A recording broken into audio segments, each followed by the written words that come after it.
Chapter 616. People who don't attract jealousy are mediocre.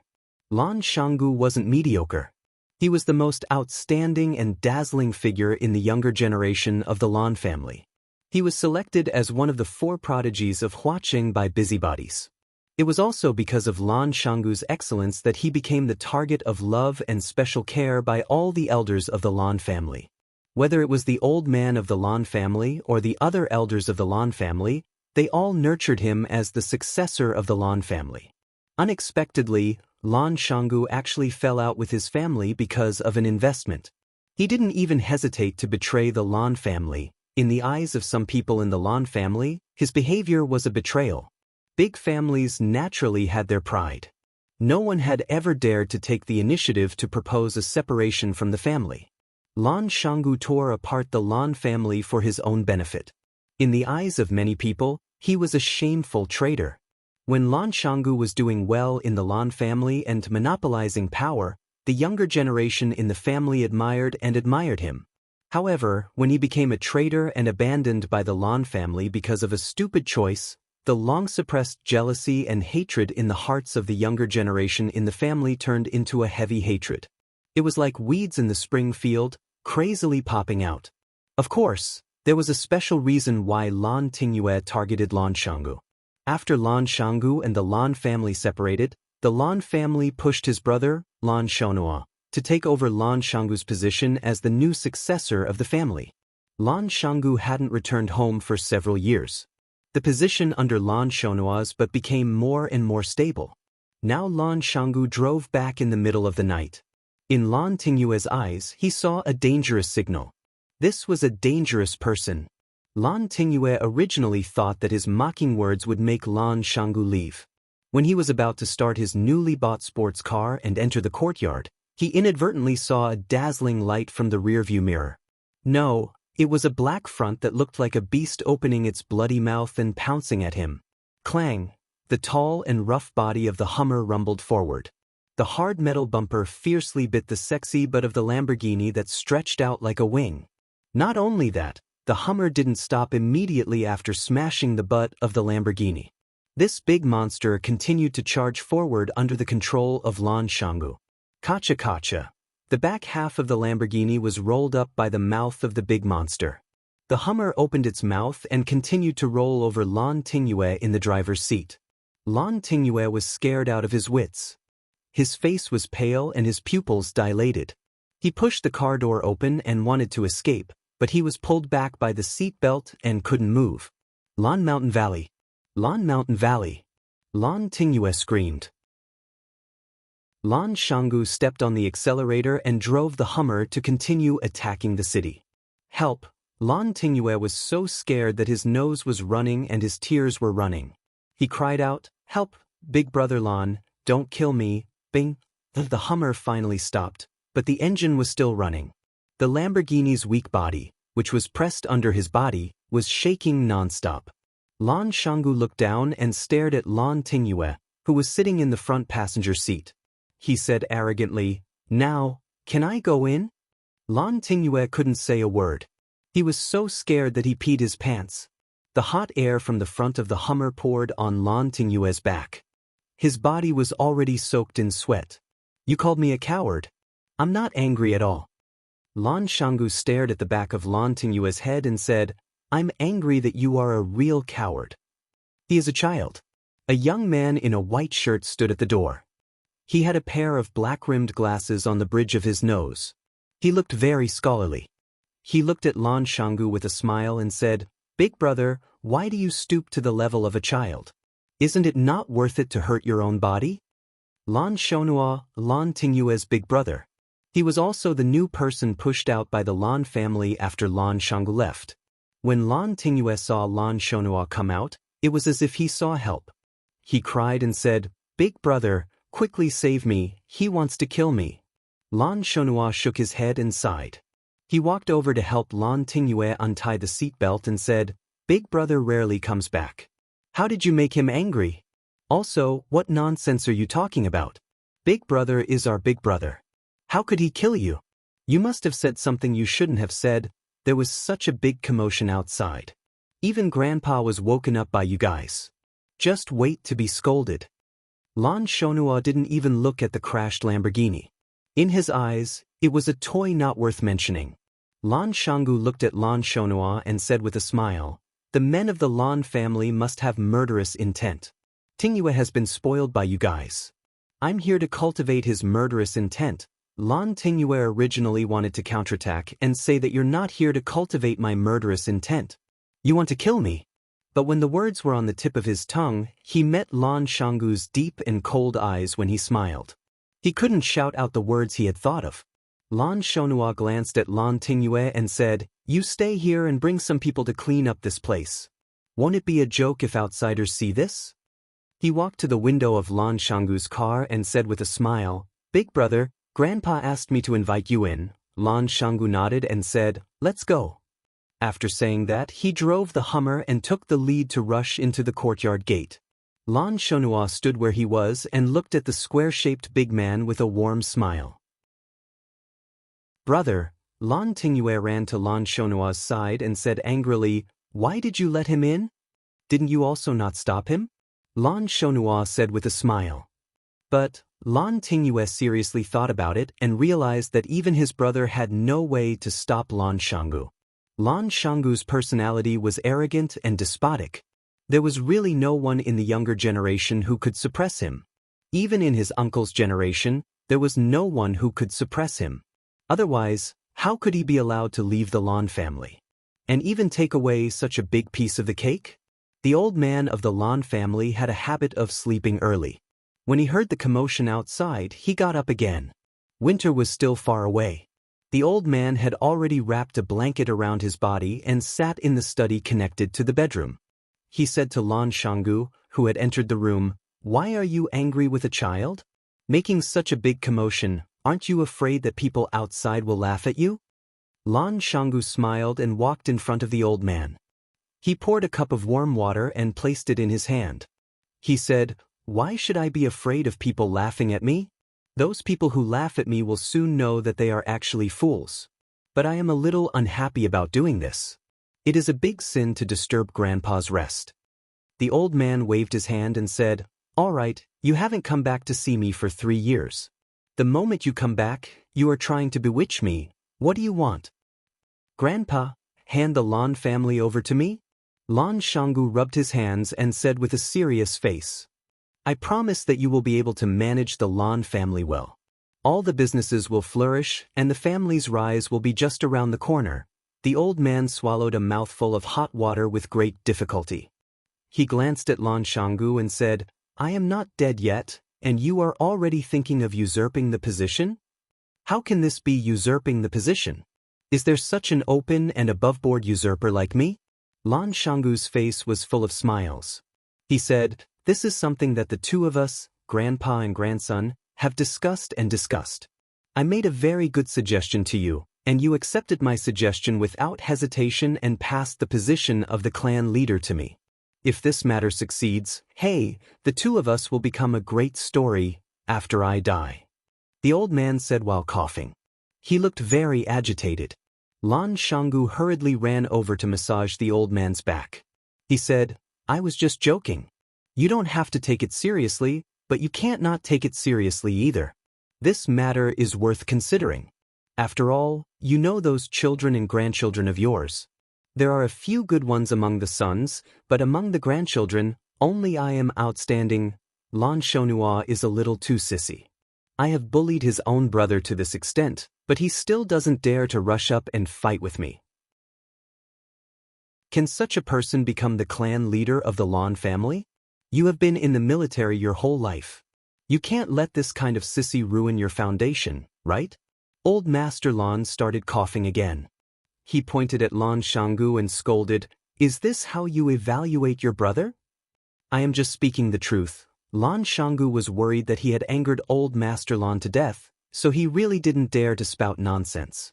"Grandpa, since you are not willing to hand the Lan family over to me, then you have to give me some compensation, withdraw the Lan family's shares in the Longtu group, right?" Old Master Lan stopped coughing and stared at Lan Shanggu with a piercing gaze. He asked, "Did that fellow with the surname Fang ask you to look for me?"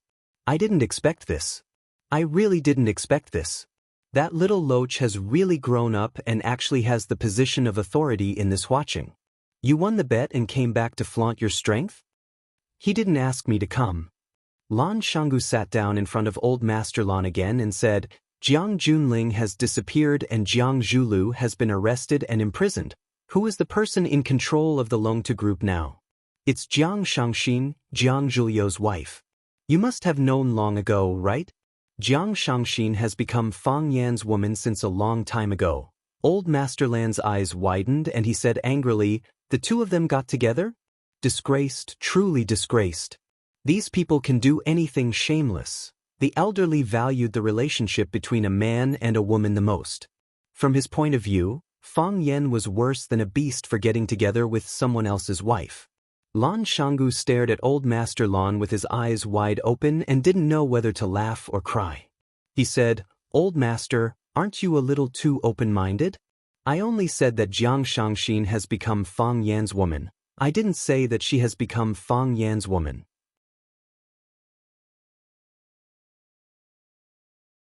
Chapter 617.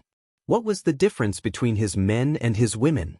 Lu Shu was Fang Yan's man, Lan Shanggu was Fang Yan's man, Du Qing was Fang Yan's man, and Jiang Shangxin was Fang Yan's man. They were comrades in arms, an alliance. They were like grasshoppers on a boat. However, his women had another meaning. Lu Chaoga was his woman? The little princess of the Qin clan was also his woman? Although Old Master Lan was old, he was still very clear about this. He looked at Lan Gu Valley and asked, Busybodies have named you kids as the four prodigies of Huaqing.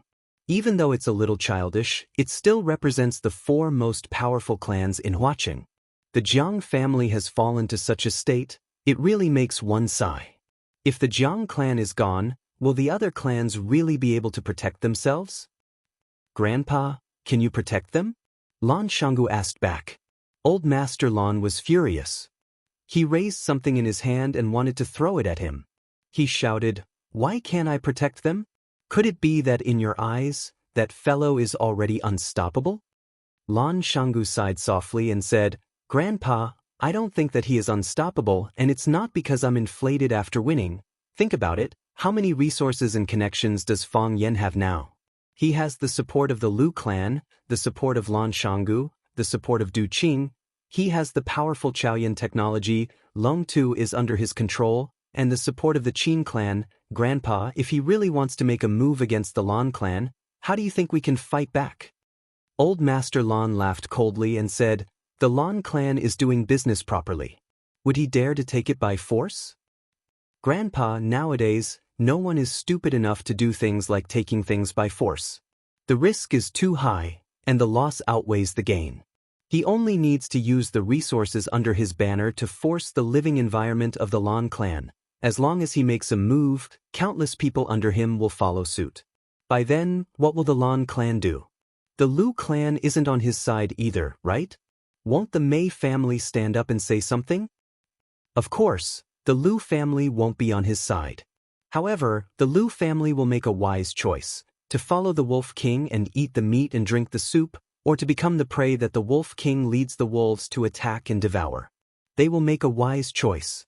As for the Mei family is different from us. They had their own way of survival. Why would they care about the life and death of others? Even if Grandpa wanted to join hands with them, he would probably have to give up a considerable portion of the benefits, right? They want shipping. Are you willing to give it to them? According to what you're saying, our Lan clan has nowhere to go. That's not it. Lan Shanggu said, Hasn't Grandpa already made his choice? Grandfather chose the Jiang family and chose to rely on the Jiang family's power. If this was the capital city or any other city, I would suggest that Grandpa make this choice. You have no choice but to do so. But Grandpa, this is Flower City. Our roots are in Flower City. You think I made the wrong choice? Old Master Lan held his teacup and looked at Lan Galu with a piercing gaze. At least for now, it seems to be wrong. Lan Shanggu said straightforwardly. Old Master Lan's eyes turned cold and he fell into a long silence. Lan Shanggu waited for Grandpa to think for a while before saying, Jiang Zhulu is in jail and won't be able to come out for a while. Fang Yan didn't let anyone else control Longtu.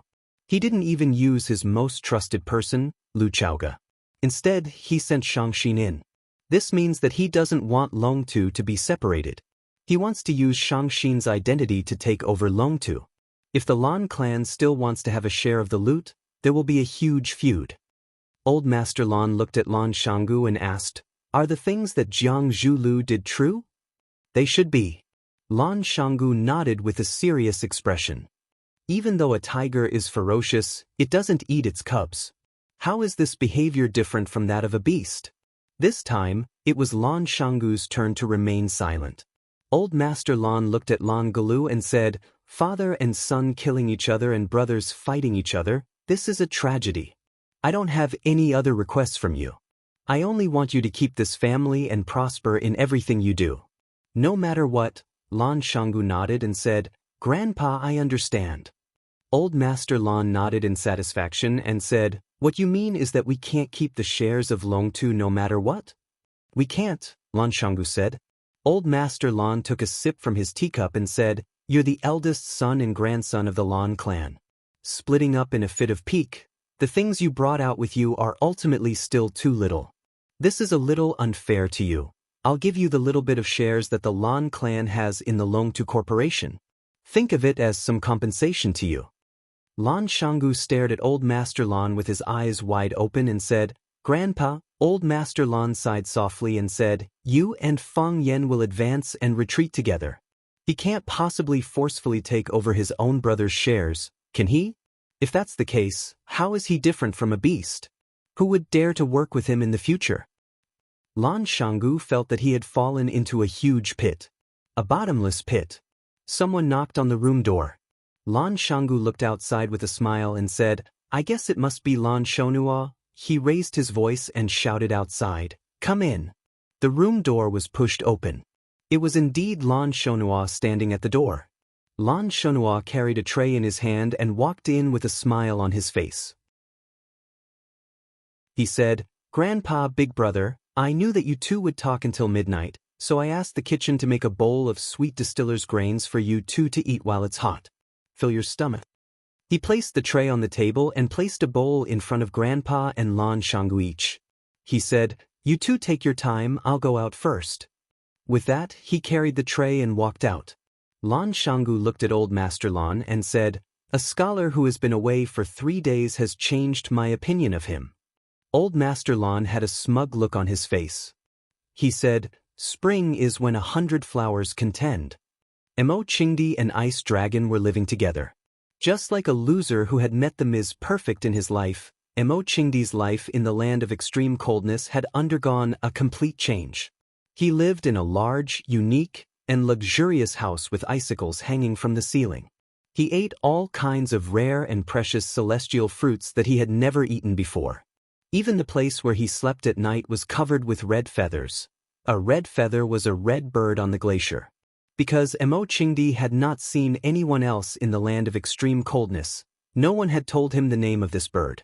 Emo Qingdi had been in this glacier for many years, but he had only seen this bird a few times. There was a large pile of bird feathers in Ice Dragon's cave. Emo Qingdi tidied it up. It was much more comfortable than the down quilt he used in Yanjing. It had to be said that his current life was much better than living in the igloo that he had carved out with a knife. Life was so blissful and comfortable, but Emo Qingdi could not help but worry about one problem. How could he get Ice Dragon's blood and tendon?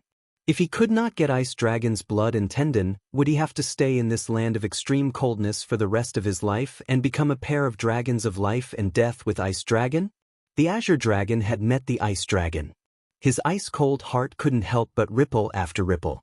It was dinner time now. Ice Dragon gave Azure Dragon a look, signaling him to wait for a while. Then he wagged his tail and ran into the deep cave. This was the only thing that Azure Dragon was not satisfied with Ice Dragon. Every time it was time for dinner, Ice Dragon would give Azure Dragon a smug look, meaning to say, "Wait for me to get you something to eat." After a while, he had piled up in front of Emo Qingdi with all kinds of food in his mouth. It was said that every dragon had a treasure trove, and inside the treasure trove were all kinds of rare and strange treasures. There was one time when Immortality wanted to go in with it to have a look, but the little transparent dog just stood there, not moving an inch. It only looked at him with a sad look in its eyes. "I'm already so good to you, how can you ask for more?" Immortality was embarrassed by the dog's stare. He turned around and ran to a corner to sit down. Only then did the transparent puppy scuttle into the depths of the cave with a whoosh, disappearing without a trace in an instant. Ice Dragon was very fast. He did not have to wait too long before he came back with a big pile of food in front of Immortality. There was snow snake meat, red silk fish, 9 petals snow lotus, baby ginseng, and red lava fruit. Ice Dragon held a red lava fruit in his mouth and put it in front of Immortality. Then he rolled his tongue into a baby ginseng and chewed it. Immortality pushed the red lava fruit back, then reached out his hand to touch the thick 9-petal snow lotus. Ice Dragon saw Immortality's action and once again held the red lava fruit in his mouth in front of Immortality. He even winked at Immortality as if saying, "I know you like this, don't be shy with me." Immortality shook his head and pushed the red lava fruit away again, then reached out to touch the red silk fish. Ice Dragon used his claws to pull the red silk fish under him, and once again pushed the lava fruit to Immortality. After doing this, Ice Dragon glanced at Immortality with a reproachful look. "Eat it, don't waste my good intentions." "I mean," Immortality looked at Ice Dragon and said awkwardly, "can we change it?" Ever since Immortality ate the lava fruit on the first day, he came to the Ice Dragon's lair as a guest and expressed high praise for the food. The Ice Dragon would push a lava fruit in front of Immortality every time it was time to eat. For the first few days, Immortality enjoyed the food quite a lot. The meat was crispy and juicy, and it was a rare and precious fruit in the world. After eating for half a month, Immortality could not stand it anymore. He needed a change of taste, right?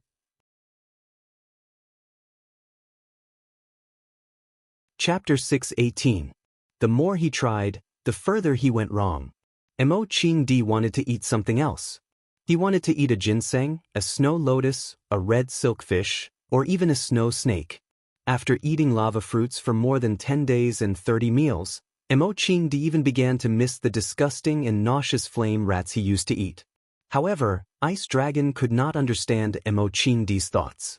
The first time it met Immortality, the image of Immortality's eyes shining when he saw the lava fruit in its mouth was still engraved in its mind. Later on, whenever it placed the lava fruit in front of Immortality, he would eat it cleanly with a face full of joy and delight, not even spitting out the core of the fruit. Only the dragon race would be so extravagant as to think that it was necessary to spit out the core of the lava fruit after eating it.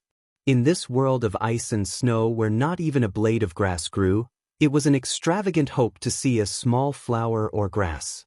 To encounter such a rare fruit was a great blessing.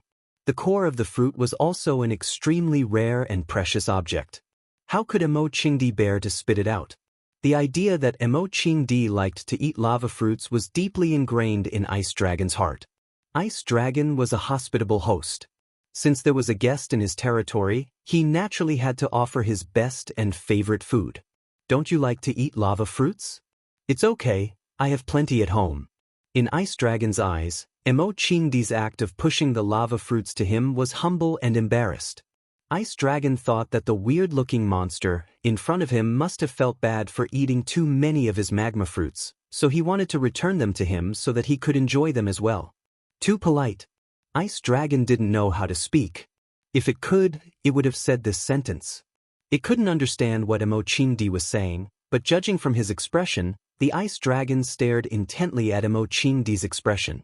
It tilted its head and thought for a while, then lowered its head again and placed the lava fruit in front of Immortality. "Don't be polite with me." Ice Dragon wagged his tail. He had an expression that said, "I understand your kindness. Although I like to eat it, I can give it to you since you like it." Immortality sighed deeply. He wanted to go home. He returned to his igloo, caught a snow snake or killed a flame rat, skinned it, cleaned it, and froze it. He wanted to eat meat.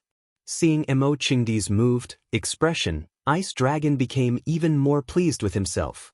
It jumped up and down on the spot, looking like it was asking for a beating.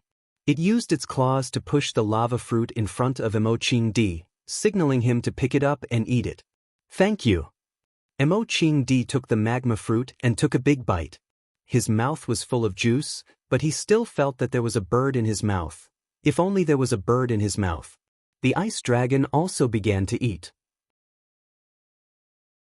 As usual, it ate the baby ginseng, the snow lotus with 9 petals, the red silkfish, and the snow snake.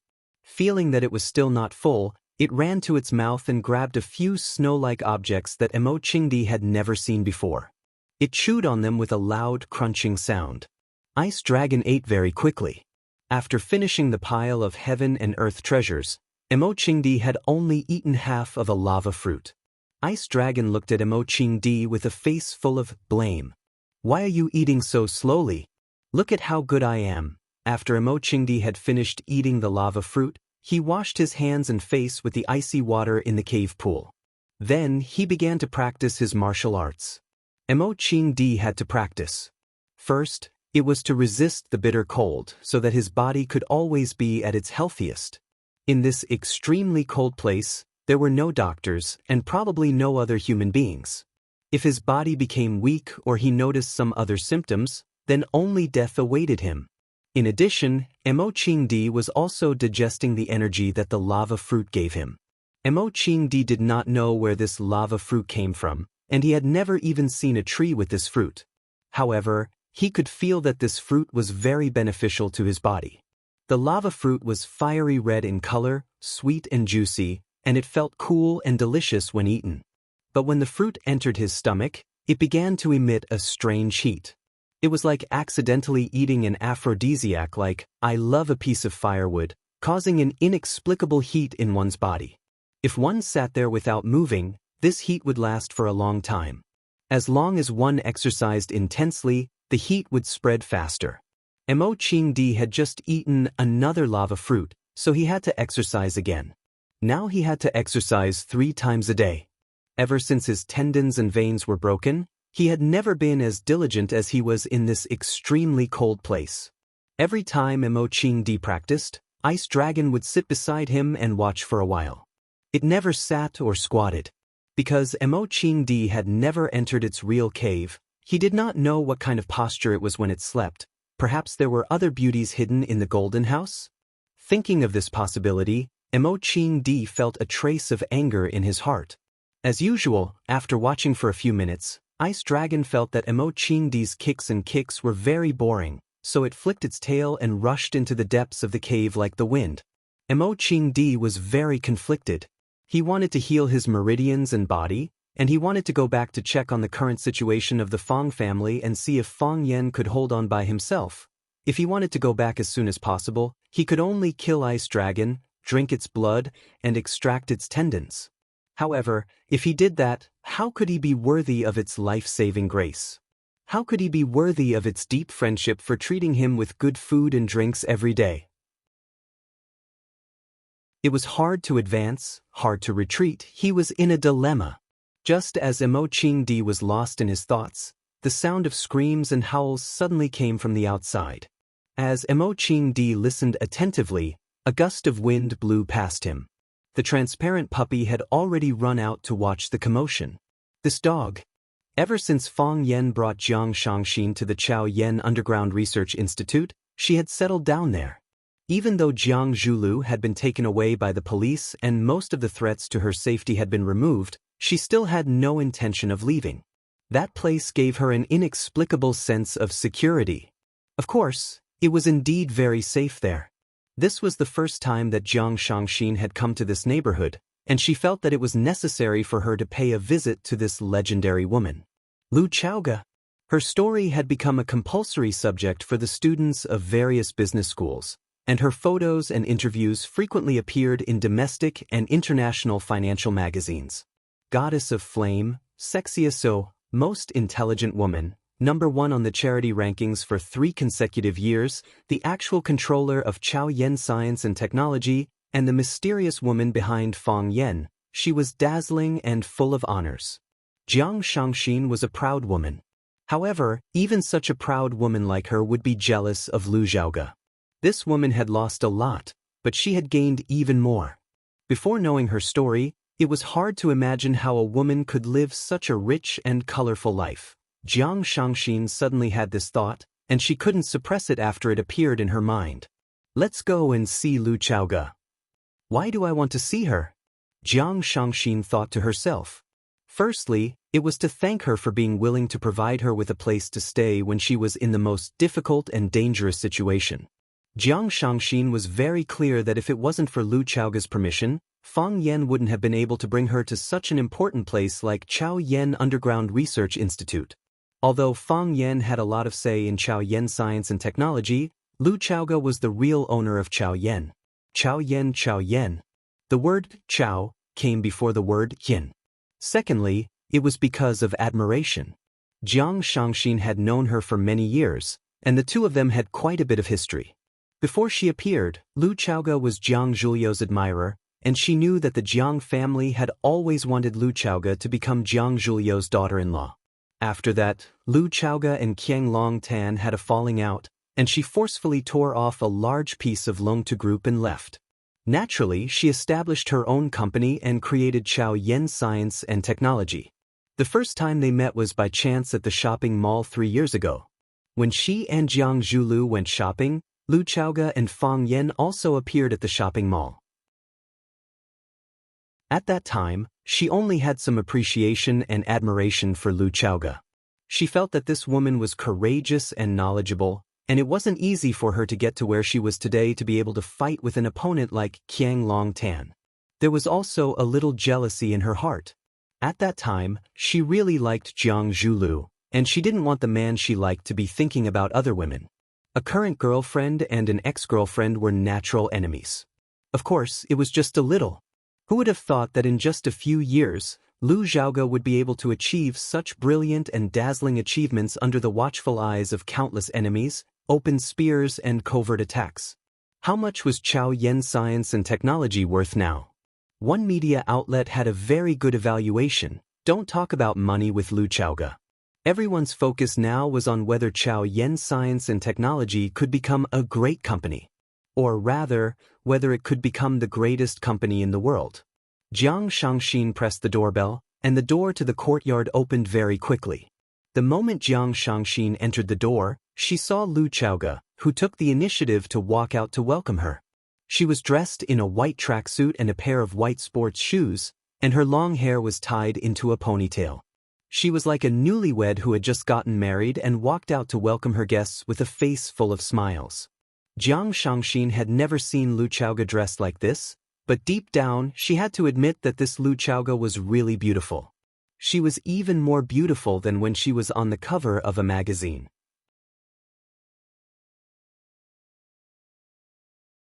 Chapter 619. In the media, Lu Chaoge was aloof and elegant, just like a goddess in the clouds.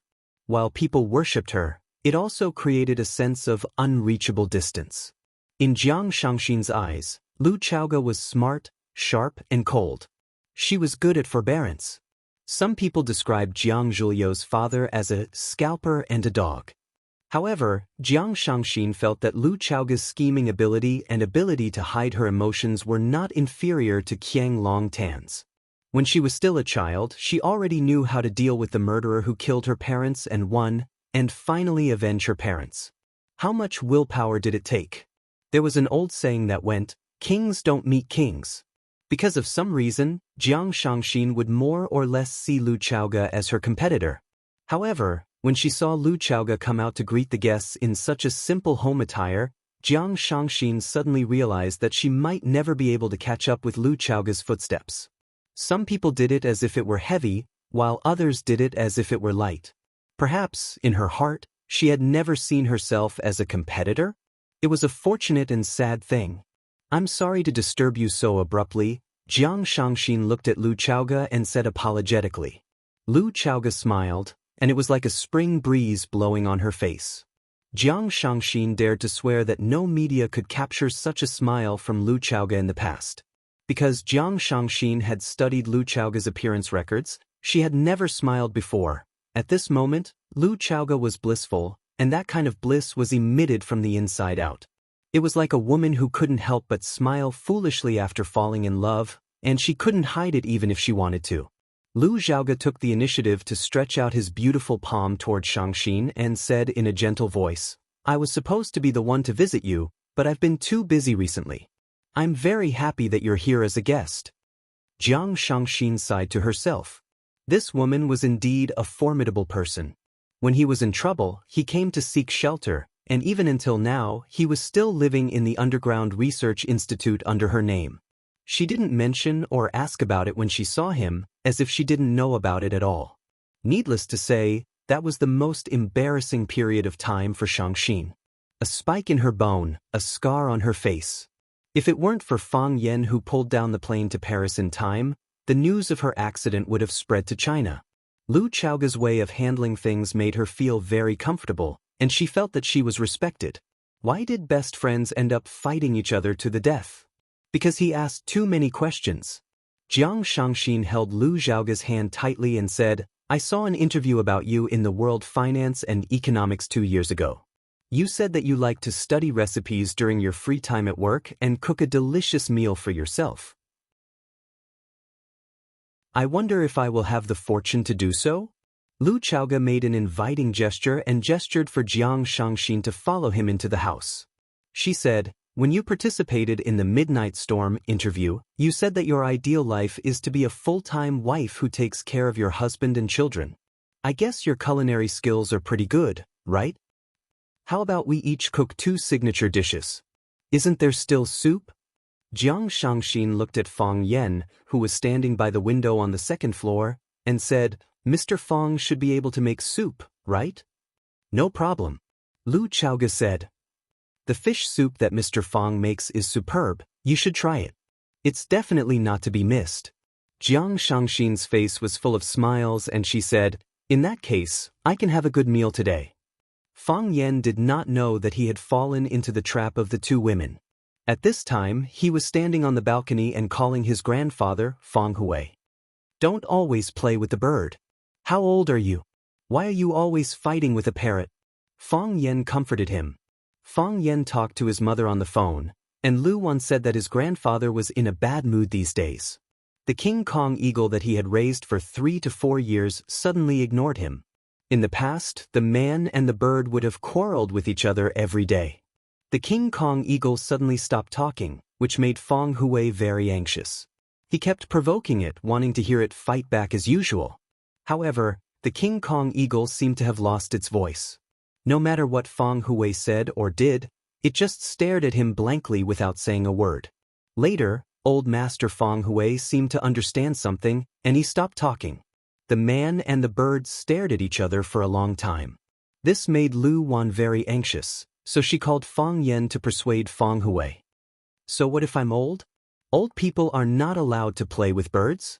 Which family's rule is this? If I don't play with birds, what should I do? I want to hunt bears in the mountains and catch turtles in the sea, but I need him to listen to me. If he doesn't listen to me, where can I go? I can only play with the old bird to kill time." Fang Yan felt bad and said guiltily, "Grandpa, why don't I go back and bring you to Huaqing? Didn't you say that? When you were young, you were invincible in Huaqing. Now that you are back in the old place, maybe you can recall your past glory? Is that all right? I will book a ticket back to Yanjing tomorrow. Go. I am living well in Swallow Dock. Why would I go to Huaqing? Let me tell you, I am not going anywhere, you don't have to think about it." Fang Hui refused firmly. "Then I will go back and stay with you for a few days?" Fang Yan said with a smile. "I also want to eat my mom's pork stewed with vermicelli." Fang Hui sighed and said, "Fang Yan, don't bother. I know what you are thinking, and I understand your filial piety. But Huaqing is full of things now, you can't leave, and you can't leave. Are you worried that I will become demented like that old bird? Or are you worried that I will leave with it one day?" "Grandpa," Fang Yan said in a sorrowful voice. His father passed away, Mo Qingdi went missing, and the 2 closest men to his grandpa left. His father was his grandpa's son, and Mo Qingdi was also his grandpa's son. Although he had never said anything in the past few years, and would never confide in anyone, his heart was just too bitter. He was such a proud man, how could he bear such a blow? In the 3 years that Fang Yan suffered, Grandpa Fang's body became weaker and weaker. No one knew when the oil lamp would burn out. Even a gust of wind could blow him out. Birth, old age, sickness, and death are human nature. Who can defy the heavens? Fang Hui said gently. His words carried the bleakness of the autumn wind and the falling leaves. I don't know how much merit we have to cultivate for the heavens to let us come to this world. Originally, it should have been you going your own way and I going mine, but because we had unresolved grievances in our previous lives, I became your grandfather, and you became my grandson. I, Fang Hui, have never let down the heavens, and never bow down to anyone. I have trained hard and lived my life seriously. My life has come to an end, and I have lived my life to the end. But your life has just begun. You haven't lived a single Cho Maoyin yet. You have to continue working hard and don't waste your time on an old man like me. It is too precious. We can't afford to waste it. Grandpa, is there anything more important than spending time with you? Fang Yan endured the pain in his heart and said with a smile, there are shortcuts when it comes to being a person or doing things. For example, if I want to practice martial arts, I have to find a good master. You and the old drunkard are good masters. They can teach me quickly and help me improve faster than my peers. It is the same with being a person. If I want to live a single Cho Maoyin, I will stay by your side and listen to you tell me about the ups and downs of life. I like the stories you tell me, and they contain profound philosophy. After listening to you for 30 to 50 years, maybe I will become the smartest person in the world. Fang Hui was amused by Fang Yan's words. He laughed and scolded, Bullsh *T. How many stories do I have to tell you for 30 to 50 years? At that time, I will be more than 100 years old, and you will be 70 or 80 years old. A 100-year-old monster telling a 70 or 80-year-old man how to be a person. If someone saw this scene, they would have a heart attack. Hearing his grandpa's hearty laughter, Fang Yan felt a little better. He said, if someone saw this scene, they would definitely think of us as immortals. I am an old immortal, and you are an old immortal. I will give you 2 roasted chickens and a pot of plum wine. We can even have a drink. You're just making things up, kid. Fang Hui said with a smile. After a pause, old Master Fang said in a deep voice, I went to see Master 2 days ago. I will go to Master and ask for justice for you. What did Master say? Fang Yan's heart sank as he asked aloud. Bai Xiu was Master's student. Bai Xiu and Jiang Junling had planned that fatal trap, but in the end, Fang Yan had counterattacked and stabbed Bai Xiu to death. Did Master know what Bai Xiu had done? What would Master think about Bai Xiu's death? Fang Yan had to consider these questions, and he had to think of the worst. Master said. Old Master Fang Hui's voice was low and powerful. He said, he should give you an explanation for this matter. He asked you to come back when you have time. You should come back too. That child Wen seems to be advancing again. If you don't work harder, you will fall behind her again. You will be bullied by women for the rest of your life. I understand. Fang Yan said with a smile. When Fang Yingying and Fang Haohan came to Huaqing, they had said that Yi Wenwan had gone into seclusion again. During this time, Fang Yan had been unable to contact her. Every breakthrough was a rebirth. It was full of hope, but also unknown danger. Fang Yan wanted to go back and face it with her. I will go back as soon as possible.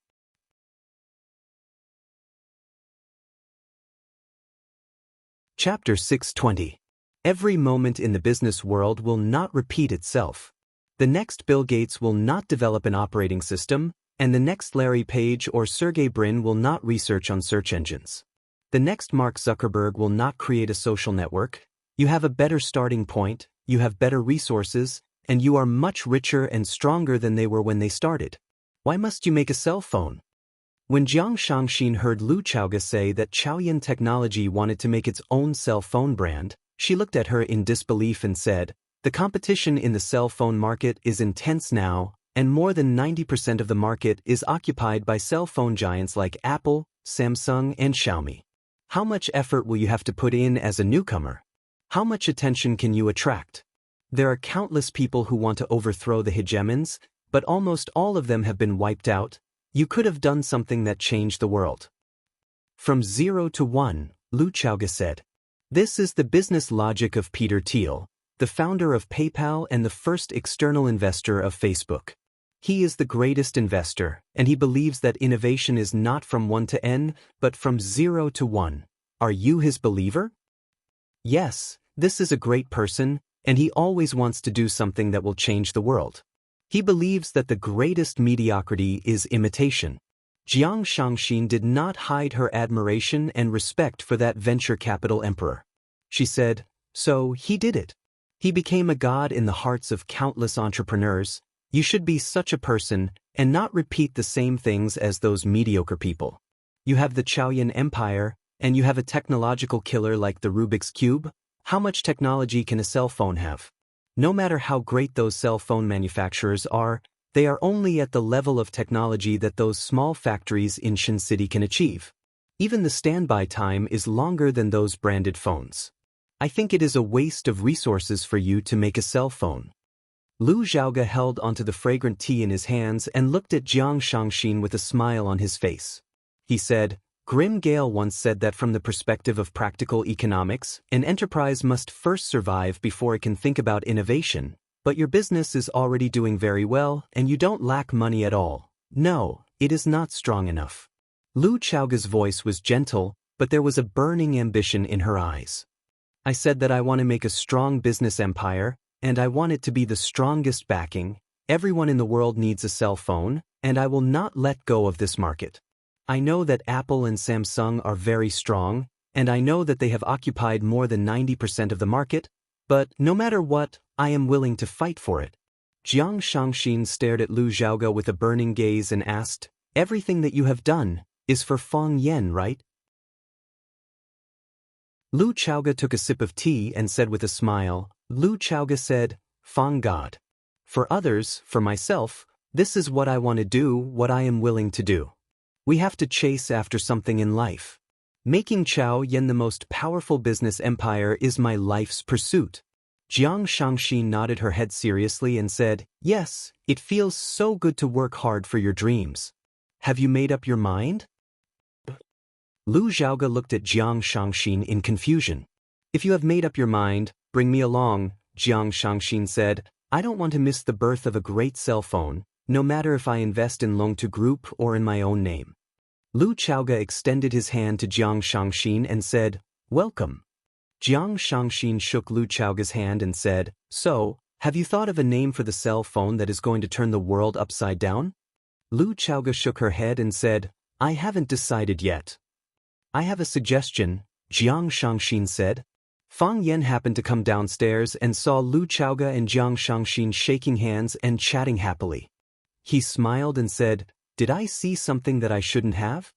Jiang Shangxin then let go of Lu Xiaoge's hand and asked Fang Yan, what kind of content do you want to see? Tell us, we might be able to satisfy you. Lu Xiaoge blushed. She didn't want to explain anything and just lowered her head to drink her tea. The moment Fang Yan imagined the scene of Shangxin and Lu Xiaoge tearing each other apart and rolling around, he felt as if his nose was going to bleed profusely. He switched the channel hurriedly and sat down opposite Shangxin. Why are you here? Jiang Shangxin was very dissatisfied with Fang Yan's question. She looked at Lu Xiaoge and said, Sister Lu, Fang Yan doesn't welcome me. Lu Xiaoge rolled her eyes at Fang Yan and scolded him for talking nonsense. She comforted Jiang Shangxin and said, treat this place as your home. Come and talk to me when you have time. Sister Lu is so hospitable, much better than some people, Jiang Shangxin said with a smile. Fang Yan was secretly surprised. Based on his understanding of these two women, this was the first time that they were sitting so close to each other and chatting. In such a short time, they were already addressing each other as sisters? They didn't like each other in the past. You couldn't wait to fall out with me and I couldn't wait to scratch one of your eyes, okay? Women's feelings were really inexplicable and frivolous.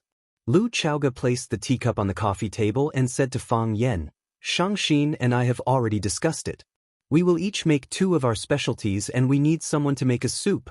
Fang Yan nodded and said, I will call Fang Yingying in. His tomato and egg soup is very good. Sister Lu said that the fish soup you make is the best. Jiang Shangxin squinted her eyes at Fang Yen and said, Mr. Fang, we are so busy doing this and that because of you. It shouldn't be a problem for you to make a bowl of soup to reward us, right? Both of you have already discussed it. Do I still have a chance to reject? Fang Yen said with a bitter smile. Jiang Shangxin made 2 dishes, crispy pork ribs and fried bean skin with oil. Lu Chaoga made her specialties, steamed fish with black bean sauce and tofu with spring onions. Fang Yen made a fish soup. During the meal, Fang Yingying would come in from time to time to take a look. He would praise Lu Chaoga for being more beautiful than 2 hours ago and Jiang Shangxin for having such an outstanding temperament. He would even go against his conscience and say that Fang Yen was gentle, generous, and a good uncle master. Of course, Fang Yen still chased him out. There were a total of 4 dishes and 1 soup. He would only be 80% full even if he ate all of them. If he came in, Qining might also shamelessly follow him in. If the 2 of them were to clean up the place, what would the others eat? After the meal, Lu Chaoga cleared the dishes and Fang Yen accompanied Jiang Shangxin for a walk in the backyard. Jiang Zhulio's secretary is now my subordinate. With her help, I can quickly understand the internal situation of the Longtu group. I have talked to all the senior management in the group and roped in a group of people. I have also warned and dealt with a group of people. I have already taken a preliminary control of the situation. Now, the work of the Longtu group is being carried out in an orderly manner. Jiang Shangxin reported some of the affairs of the group to Fang Yen. However, I am worried about the counterattack of the others. You also know that the Jiang family and the Lan family have just made a large-scale investment in the Longtu group. They still hold a large share of the shares. Although the ratio of the shares held by both of us is the dominant one, if they want to do something, it will still be very disadvantageous to the Longtu group. Fang Yen looked at Jiang Shangxin's thin side profile. He had pushed this woman to a prominent and dangerous position. She had managed to control such a complicated situation in a short period of time. He had to admit that she was extremely strong in terms of temperament and ability. Given time, she would probably become another all-powerful business leader. You don't have to worry about the Lan family, Fang Yen said. Jiang Shangxin's eyes were filled with joy. She said, Have you settled the discussion with the Lan family? Fang Yen shook his head and said, I have not discussed it with the Lan family. Jiang Shangxin was a little disappointed. However, she did not hide her emotions in front of Fang Yen. She said, Since the discussion has not been settled, why do you say that I don't have to worry? Because I have discussed it with the old master of the Lan family, Fang Yen said with a smile. When? Jiang Shangxin smiled again. 3 years ago, when you confronted Jiang Junling, the Lan family chose you. However, the Lan family chose Jiang Junling. Left with no choice, the Lan family could only leave the Lan family and become the laughingstock of the entire Huaqing and the circle of young masters. Many people said that he was stupid. For a guy who had just emerged, he did not hesitate to give up his biggest backing. Without the support of the Lan family, would the Lan family still be the Lan family? What right did he have to become one of the 4 talents of Huaqing? It had only been slightly more than 3 years. Everyone already knew about the accuracy of the Lan family's foresight. Those who had mocked the Lan family are probably thinking of ways to get close to him now, right? The fact that the old master of the Lan family could choose to stand on our side is a huge boost to our abilities. The Jiang family can't hold the fort alone. The Longtu group is no longer at risk. I have not met the old master of the Lan family before. Fang Yen said, However, since we can address him as the old master, it proves that he is a wise old man. If I were him, the best way to get out of this situation now would be to transfer all the shares of the Longtu group that the Lan family holds to the Lan family. In this way, not only will they not lose their face, but they will also be able to preserve their reputation. Most importantly, he has given me a difficult problem that I have to solve. Jiang Shangxin's eyes flickered. She said, He is a schemer. In this case, are you going to accept the shares of the Lan family?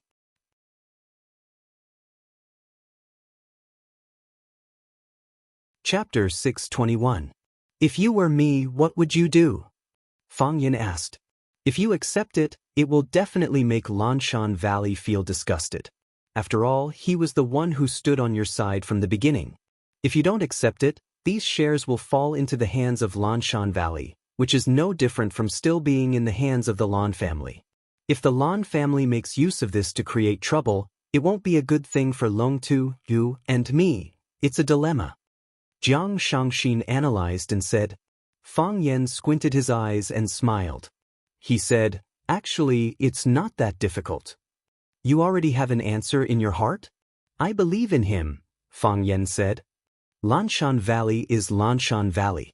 Even if he returns to the Lan family in the future, he will still be Lanshan Valley and my friend. Jiang Shangxin's eyes lit up and she said, you're not worried at all. I prefer to turn my worry into confidence in them. Fang Yen smiled and said, this world is full of darkness, but we still have to choose some people to believe in. What about me? Jiang Shangxin asked. Am I someone you trust? Of course, Fang Yen said. Otherwise, why would I still let you stay in Chaoyan's underground research institute until now? You should know what that place means to me and Chaoyan. It's far more important than me pushing you to the front desk of Longtu Group. I understand. Jiang Shangxi nodded solemnly. Fang Yen, although you never mention it and Lu Chaoga is also unwilling to mention it, no one knows better than me that my life was saved by you. You can't imagine how depressed and desperate I was when I went through all that. When Jiang Zhulu bit my finger, thank you. Fang Yen waved his hand in embarrassment and said, actually, I wanted to make use of you when I saved you, of course. In a world like this where everyone is so busy, who would suddenly treat someone so well if they had no desires? Jiang Shangxin said with a smile. Moreover, you won by being honest. I'm really not a good person, Fang Yen said. But I'm not a bad person, you are my benefactor, Jiang Shangxin said. That's enough. Women's understanding of good and bad is very vague. What they care more about is, to her, what kind of person you are. Fang Yen nodded and said, is there any news about your mother? I'm still waiting, Jiang Shangxin said. Without the protection and help of the general family, I'm just a weak and pitiful woman. What can I do? I've talked to Du Qinggo. He's already sent people out to search. If there's any news, he'll contact me immediately. Don't worry, it'll be fine. Jiang Shangxin looked at Fang Yen with a face full of gratitude and said, Fang Yen, thank you. She is my only family. Don't worry, we'll save her, Fang Yen said with a serious expression. Jiang Shangxin looked at Fang Yan's clear and sincere eyes at this moment and said, I've always wanted to repay you, but I don't know how to do it. Maybe you don't need anything now. But when you need something, you must think of me first. Fang Yen smiled, turned around and shouted, Fang Yingying, come out. Fang Yingying walked out from behind the dense bushes and said awkwardly, Junior Marshal Uncle, I didn't mean to eavesdrop on your conversation. You heard it by accident, right? Yes, that's right. Fang Yingying nodded his head vigorously. Fang Yen couldn't be bothered to argue with this rascal and said, send Miss Jiang to Chaoyan Research Institute. No problem. Fang Yingying nodded his head and agreed. This was the brightest moment, but it was also the most dangerous moment.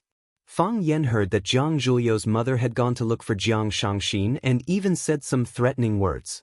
He didn't want anything to happen to Jiang Shangxin, as it would ruin his overall plan. No one was more suitable than Jiang Shangxin to help him control the Longtu group. Even Lu Chaoga wasn't as legitimate as her. Fang Yen, the fish soup you make is very delicious, Jiang Shangxin said. I'll come and try your cooking when I have time. Just once or twice a year. Fang Yen said, I don't usually cook.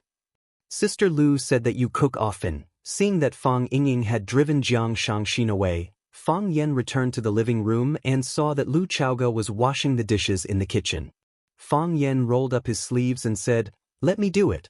A woman's hands are delicate, it won't look good if they get hurt by the detergent. Lu Chaoga rejected him and said, I'm wearing gloves, it's fine. You agreed to make a cell phone with her? Fang Yen looked at Lu Chaoga and asked. Since she wants to join us, Lu Chaoga turned to look at Fang Yen and said, why should we reject her? She is a capable woman, she can help you. Most importantly, I can tell that she really wants to help you. Otherwise, she wouldn't have offered to make a cell phone with me. You trust her? I trust you more. Lu Chaoga said, I believe that she won't betray you after you did so much for her. Which woman can bear such kindness? Fang Yen sighed softly and said, Li Yun's whereabouts are unknown. She is ultimately a threat to us. If they're using her as a card, then let's just wait for them to show their hand, Lu Chaoga said. Compared to a dead person, it's more meaningful to keep her alive. That's right, Fang Yen agreed. There are too many temptations in this world. Let's see who can last until the end. Mo Qingdi found that he was surrounded. He was surrounded together with the transparent puppy. Standing in front of them was a group of ferocious white animals. They were the rulers of this land of extreme cold, the snow wolves. Snow wolves are pack animals. They eat and sleep together. They come and go like the wind. Not to mention, no matter if their prey was one or a group, they would always fight together. A bit like humans' shameless style of fighting against a group of them or a group of them. Because of their numbers, as well as their ferocious nature, no one on this land of glaciers, no, not even animals, are willing to fight against them. Mo Qingdi met them once in the White Sea, when they were tearing apart an ice bear. Their strong bodies, running speed, and ferociousness in battle left a deep impression on Mo Qingdi. Mo Qingdi used the hermit breath technique to seal his breath and buried his entire body in the deep snow to avoid a direct confrontation with them. Mo Qingdi didn't like eating wolf meat, and he didn't like being eaten by wolves even more. However, he didn't expect that after hiding in this cave, he would still be found by this group of glacier gangsters. Their target is, the transparent puppy? I can't let them eat the ice dragon, Mo Qingdi thought. Even he couldn't bear to eat it, how could he let a group of wolves eat it? With that thought in mind, Mo Qingdi took 2 steps forward. He used his huge body to block in front of the transparent puppy and looked straight into the wolf lord's crimson eyes. Mo Qingdi's fists were clenched tightly as he pondered over the method and direction of his attack. In the middle of the pack of wolves stood an extremely tall and big snow wolf. Its white fur was longer and its eyes were redder, as if its pupils were filled with blood. Mo Qingdi thought, I'll start with it in a moment. He understood the habits of these animals. They bullied the weak and feared the strong. If he killed the wolf lord first, they would probably scatter in disarray. Mo Qingdi missed his spear a little. If only he could drag it along when he ran for his life during the earthquake. With a spear in hand, the world is mine. Now that he didn't have a spear, his prestige as a man was also weakened. Just as Mo Qingdi was thinking about this, the wolf lord's eyes were also fixed on Mo Qingdi. After glancing at Mo Qingdi, it actually moved its eyes away. Mo Qingdi was no match for it. The transparent puppy was very dissatisfied with Mo Qingdi's reaction. Its little feet stepped on the solid ice, and it trotted in front of Mo Qingdi. Mo Qingdi was afraid that the transparent puppy would have some mishap. If it was eaten by these wolves, then he wouldn't have to hesitate about whether or not to eat the transparent puppy. At that time, he wouldn't even have the chance to hesitate. Mo Qingdi had to protect the transparent puppy from harm. So, Mo Qingdi once again stood in front of the transparent puppy. This time, the transparent puppy was angry. It bared its teeth and used its head to gently nudge Mo Qingdi's buttocks. After that, it once again rushed in front of Mo Qingdi. Because this man and dog were constantly trying to stand up for each other, they were getting closer and closer to the position of the wolf pack. Just as Mo Qingdi was wondering if standing in front of the transparent puppy again would arouse its strong resentment and prevent it from giving him food again, the transparent puppy moved. It actually took the initiative to attack the wolf lord in the middle of the pack. Its body leaped up, and as if there was wind under its feet, it floated in front of the wolf lord. The wolf lord's eyes became even redder. Its body crouched down, and then like a cannonball, it rushed toward the transparent puppy. The wolf lord's body was strong, and its size was much larger than the transparent puppy. In Mo Qingdi's eyes, the transparent puppy had no chance of winning. It opened its bloody mouth towards the transparent puppy's neck, and its sharp teeth emitted a frightening cold light. "Be careful," Mo Qingdi shouted. He didn't know what to call its name, But at this moment, the life and death of the transparent puppy made him extremely worried. It was just like how it was Fang Yen, the closest family member to him. In this glacial land, it was indeed his only family. The transparent puppy's neck was bitten by the snow wolf. No, that was just his imagination. Just as the snow wolf's slender teeth were about to pierce through the transparent puppy's neck, the transparent puppy's body unexpectedly drifted again, and in a flash, it jumped on top of the snow wolf's head. A dog stepping on the head of a wolf, such a scene, was really quite creepy. It was the Great Wolf Lord, and it was actually being stepped on by a dog. The Wolf Lord was really angry. Woo! It looked up to the sky and howled, as if it was going to tear its skin and drink its blood. Woo! The majestic howl with hidden anger turned into a painful whine, because the ice dragon had bitten off half of its head.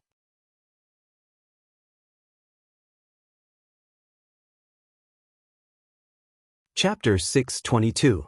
The whole body of the puppy was translucent, and its snow-white skin looked like it would crack at the slightest touch.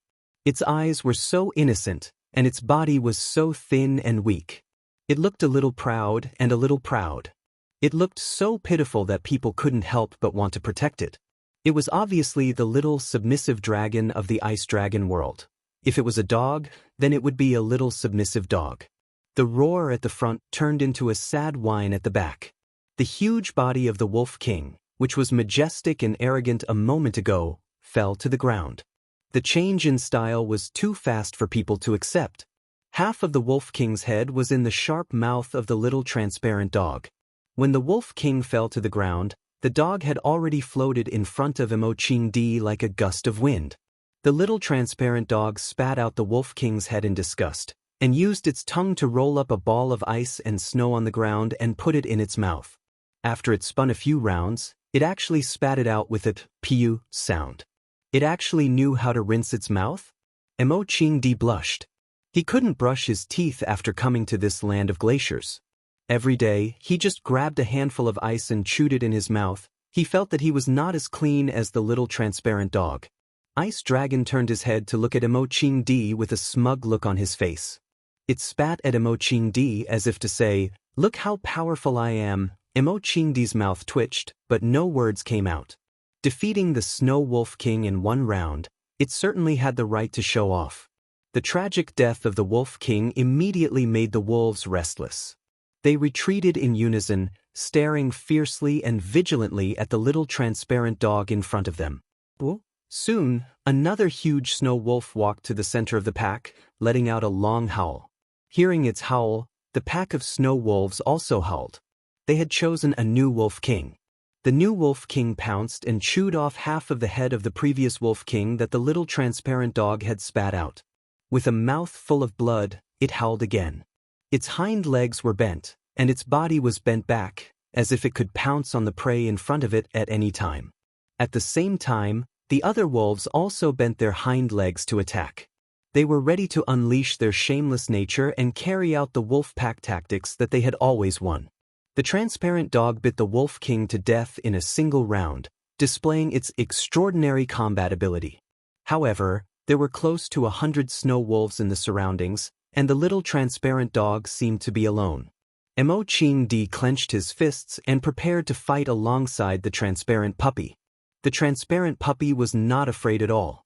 Not only did it not retreat, but it also took the initiative to take 2 steps towards the wolves. It opened its mouth and sneezed violently. Hoochie, a gust of wind blew past, but there was no so-called dragon breath. Immortal was a little disappointed. Was this really an ice dragon? The transparent puppy was obviously a little embarrassed as well. It turned around and glanced at Immortal again. It opened its mouth and suddenly, a thunderous sound came from its throat. Whoa! The wind howled and snow flew everywhere. His voice was like a great bell, resounding through the entire glacier land. Hearing this extremely shocking voice, the Wolf King's eyes were filled with fear, and he couldn't help but take a step back. As the Wolf King retreated, the pack of wolves followed suit. Whoosh! The transparent puppy was impatient, and it took the initiative to pounce on the Wolf King. Its body stretched out like a dragon, and its movements were as fast as lightning. The transparent puppy seemed to have the ability to ride the wind, and its body kept floating in the air. However, every time it fell, it would tear a snow wolf into pieces. The transparent puppy, no, the ice dragon had activated its killing mode. The fresh blood made the snow wolf's eyes even redder, and the transparent puppy's fierceness enraged the wolves. They surrounded the little transparent dog, pouncing forward and launching death charges again and again. Emoching stood there very leisurely, and very dispirited. There was no one else in his eyes, only the ice dragon. The wolves regarded the transparent puppy as their only opponent. As for Emoching, he was only a companion after the victory. Buying 2 pounds of lean meat, they would also give you a piece of pig's offal. In the eyes of the wolves, after killing the transparent puppy, would they still be afraid that Emoching would run away? I am the Azure Dragon, the overlord of mankind. Emoching thought in his heart, feeling wronged. The battle was over very quickly. When the transparent puppy killed the new Wolf King, and tore apart the thick fur and hard flesh of dozens of snow wolves, the pack of snow wolves finally collapsed. The first snow wolf ran away, and then more and more wolves left the battle. When the last wounded snow wolf fell to the ground with half of its face bitten off by the transparent puppy, there were no more snow wolves left standing on the ground. The blood of the wolves dyed the glacial ground red, and the corpses of the wolves were scattered everywhere. The transparent puppy stood in the middle of the battlefield, with the posture of a god of slaughter. Emoching sighed softly. This was the demeanor of a divine dragon. The transparent puppy turned its head, and walked step by step to stand in front of Emoching. Emoching stared into its eyes, and suddenly felt that the transparent puppy was no longer the transparent puppy he knew when he first met it. It had grown up, and become a real dragon. Ice Dragon. The transparent puppy stood in front of Emoching, and looked at him with resentment, and then stretched out its head to rub against Emoching's thigh. Are you a dragon? Emoching shouted in his heart. You are the legendary Ice Dragon, a noble creature written in the records of strange creatures.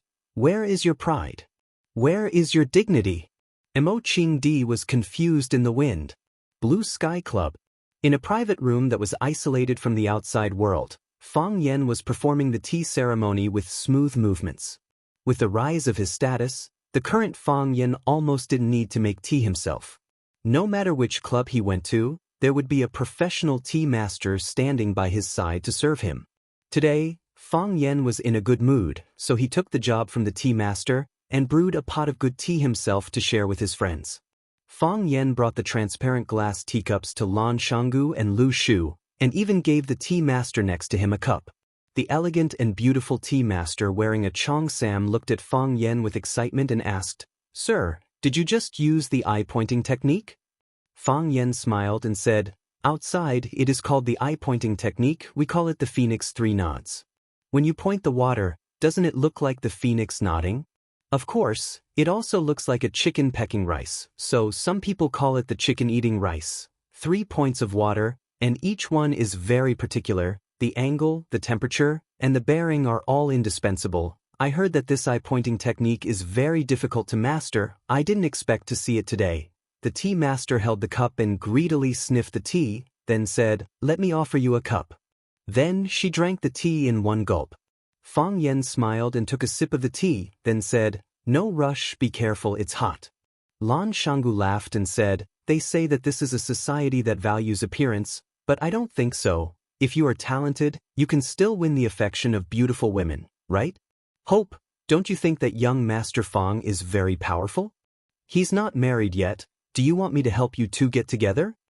The tea master blushed and said coquettishly, Young master, don't laugh at me. Hope's beauty is ordinary. How can she be a good match for Mr. Fang? He likes tea. You also like tea. You are people of the same mind. How can you say that you are not a good match? Lan Shanggu said teasingly, I can see that Hope really likes our young Master Fang. Listen, she only said that her beauty is ordinary, and she is afraid that she is not a good match for Mr. Fang. If she is a good match, she is very willing to be a good match. Zhao Shiji took the initiative to pour tea for the people in front of her, then said, You guys talk, I'll go out first. After saying that, he hurriedly ran out. Women are the best mediators. After joking around with Zhao Shiji for a while, the atmosphere in the room suddenly became relaxed and cheerful. Lan Shanggu held the tea cup and carefully sipped it, then said, "Young master, I don't know much about tea, but I have drunk countless tea, but I have never drunk this kind of tea. The leaves look ordinary, but the taste of this tea is the best I have ever tasted. It is the best tea I have ever tasted." Fang Yen smiled and said, "This is ambergris. It is not famous in the outside world, but it is a first-class tea. How can such a good tea not be famous?" Lan Shanggu asked strangely. "I will find someone to collect some, and in the future, I will specially provide it to the customers of the Blue Mountain Club." Fang Yen shook his head and said, "No need. But there are only 3 mature dragon trees in the world. One is inside the red wall, the other 2 are in the Daoist temple. Don't even think about the one inside the red wall, there are countless eyes watching it. Not enough.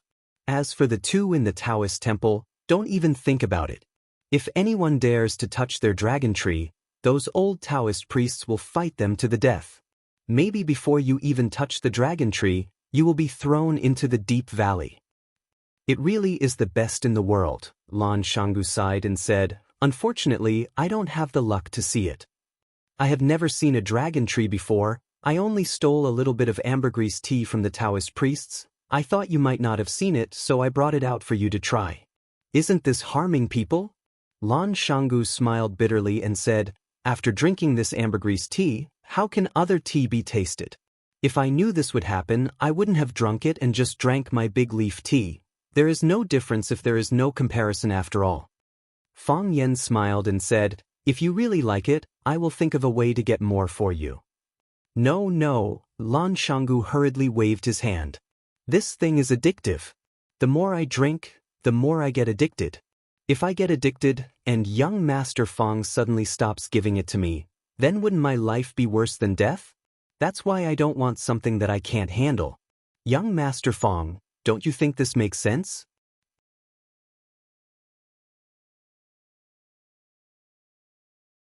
Chapter 623. Lan Shanggu wasn't talking about the tea, he was talking about the person. Or rather, he was talking about the shares of Longtu Group that old Master Lan gave him. Just like the Dragon Birth tea, it was a good thing, but not everyone had the fortune to enjoy it. Old Master Lan knew that Fang Yen was very powerful in Huaqing now. If Fang Yen was determined to kick them out, it would be almost impossible for the Lan family to keep their shares of Longtu Group. So, old Master Lan did him a favor and directly transferred the shares to Lan Shanggu. "Didn't you call Fang Yen your brother? Then let's see if you can keep this share." After Lan Shanggu received this share, it was like he had received a hot potato. He couldn't throw it on the ground because it would break into pieces. But he couldn't just open his mouth and swallow it. That would burn his mouth and even hurt his lungs.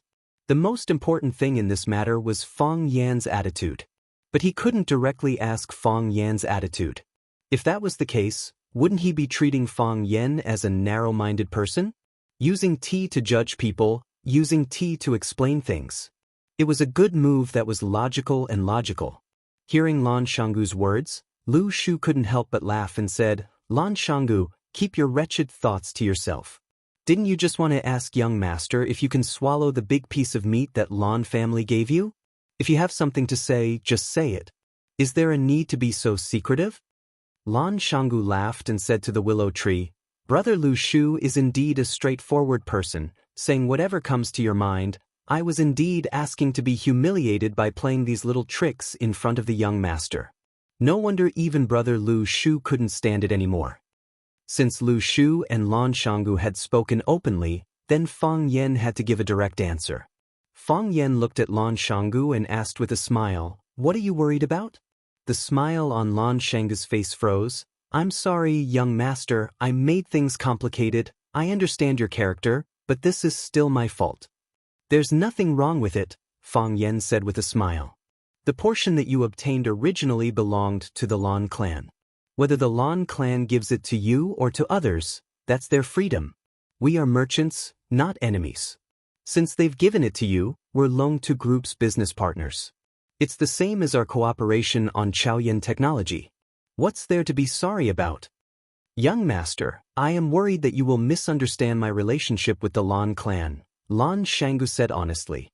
After all, this was a bomb.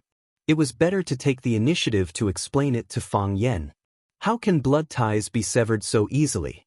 Do you think that you and the Lan clan are no longer related to each other in my eyes now that you and the Lan clan have separated? Fang Yen narrowed his eyes as he sized up Lan Galu. On the contrary, you will make me wary and vigilant. If you treat your own parents and family like this, how good can you be to others? Young master, the Lan clan is your home in Lan Galu. It's natural for you to have connections and cooperate with them. I won't be so heartless to the point where you have to make a choice between me and your family. Do those women who do such things have a good ending? You don't have to do something like not going home for 3 years anymore. That doesn't prove your loyalty, it only proves that you're cold-blooded and heartless. I know what you're worried about. Your worries are unnecessary. Since the Lan clan's old man has transferred that portion of the shares to your name, then you should accept it properly. I'm happy to see you accept it, and I also want to congratulate you. Young master, I was wrong, Lan Shangu apologized sincerely. I've underestimated you. You're more forgiving than I thought. It's not my money, why should I be forgiving? Fang Yen said with a smile. Lu Shu's eyes sparkled. He looked at Lan Shangu and said, Congratulations, you've inexplicably gained such a large sum of money. Lan Shangu glanced at Fang Yen and said to Lu Shu, Brother Lu, are you interested in playing with young master in the energy industry? Lu Shu instantly understood what Lan Shangu meant. He smiled and said, Of course I'm interested. Unfortunately, I don't have the chance to enter. Lan Shangu smiled and said, I got those shares for free anyway. Why don't we split them in half?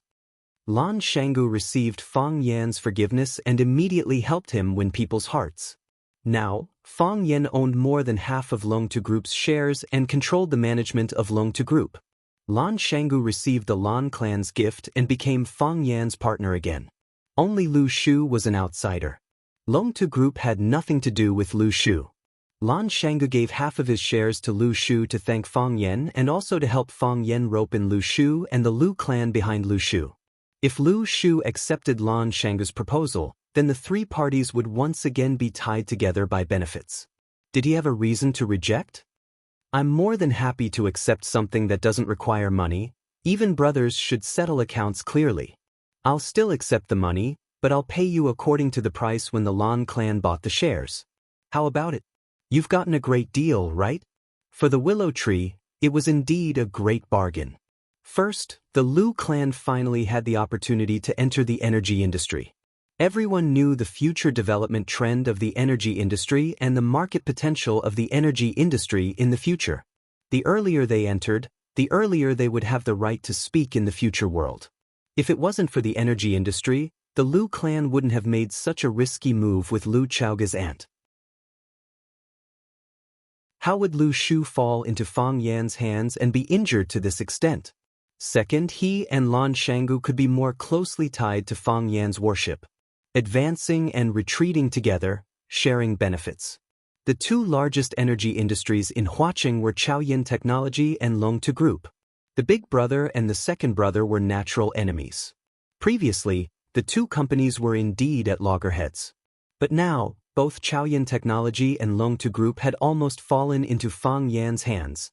That was to say, Fang Yan had almost monopolized the energy industry in Huaqing. In this case, anyone who wanted to enter the game in the future would have to greet Fang Yan or get his approval and blessings. If these two companies could work together, then the influence they could bring would be national or even world-class. No energy company or organization could ignore their existence. At that time, Fang Yan would become the world's most famous energy king. Who wouldn't want to have a relationship with such a person? Lu Shu raised the teacup in front of him and solemnly toasted Lan Shangu. Lan Shangu laughed and said, It's rare to see brother Lu Shu not being hostile toward me. At this moment, Fang Yan suddenly made a shushing gesture. Lan Shangu and Lu Shu thought that Fang Yan had discovered something, so they hurriedly listened. There was the noise of laughter outside, the sound of wine glasses clinking, and the tinkling of a zither. The sound of the zither was clear and sharp, but intermittent. It floated beyond the ninth heaven, faintly discernible and faintly discernible. It hit your heart hard, making you feel pain. Just when you were waiting for its second attack and prepared to be attacked again, it suddenly disappeared with a whoosh. It made people feel empty in their hearts. This was an unfinished song, youth. This was a story without an ending. This was a brushing shoulder in the crowd. This was a look of deep love when you were sheltering from the rain under the eaves. It was unknown and it was fruitless. It was regret and it was a lament. In an instant, Fang Yan's thoughts changed. He didn't know where his spirit and soul had flown to. Fang Yan was shocked when he came to his senses. He was a martial artist, a person with a firm mind.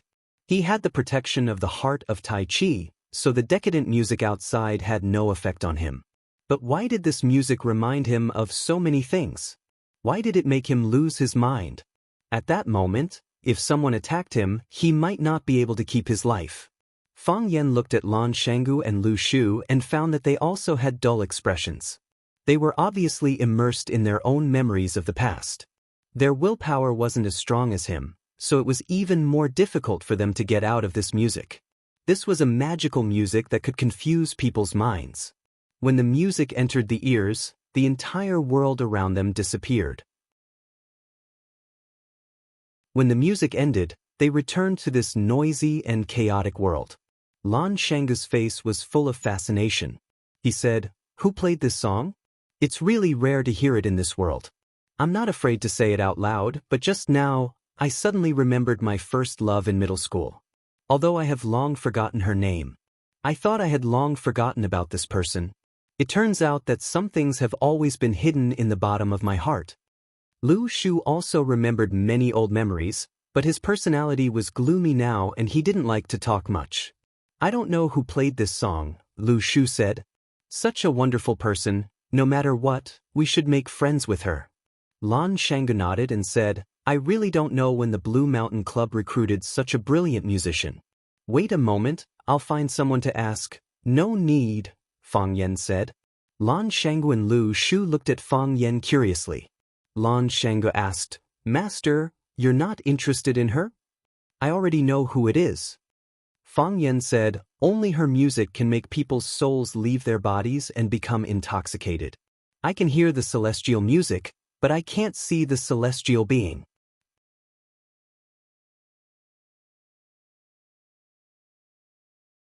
Chapter 624. Young Master Fang already knows who the Immortal is before meeting her? Lan Shanggu said with a smile, "Since she's an old friend, then all the more reason to invite her over. Are you afraid that Lu Shu and I will steal your limelight? You don't have to worry about this.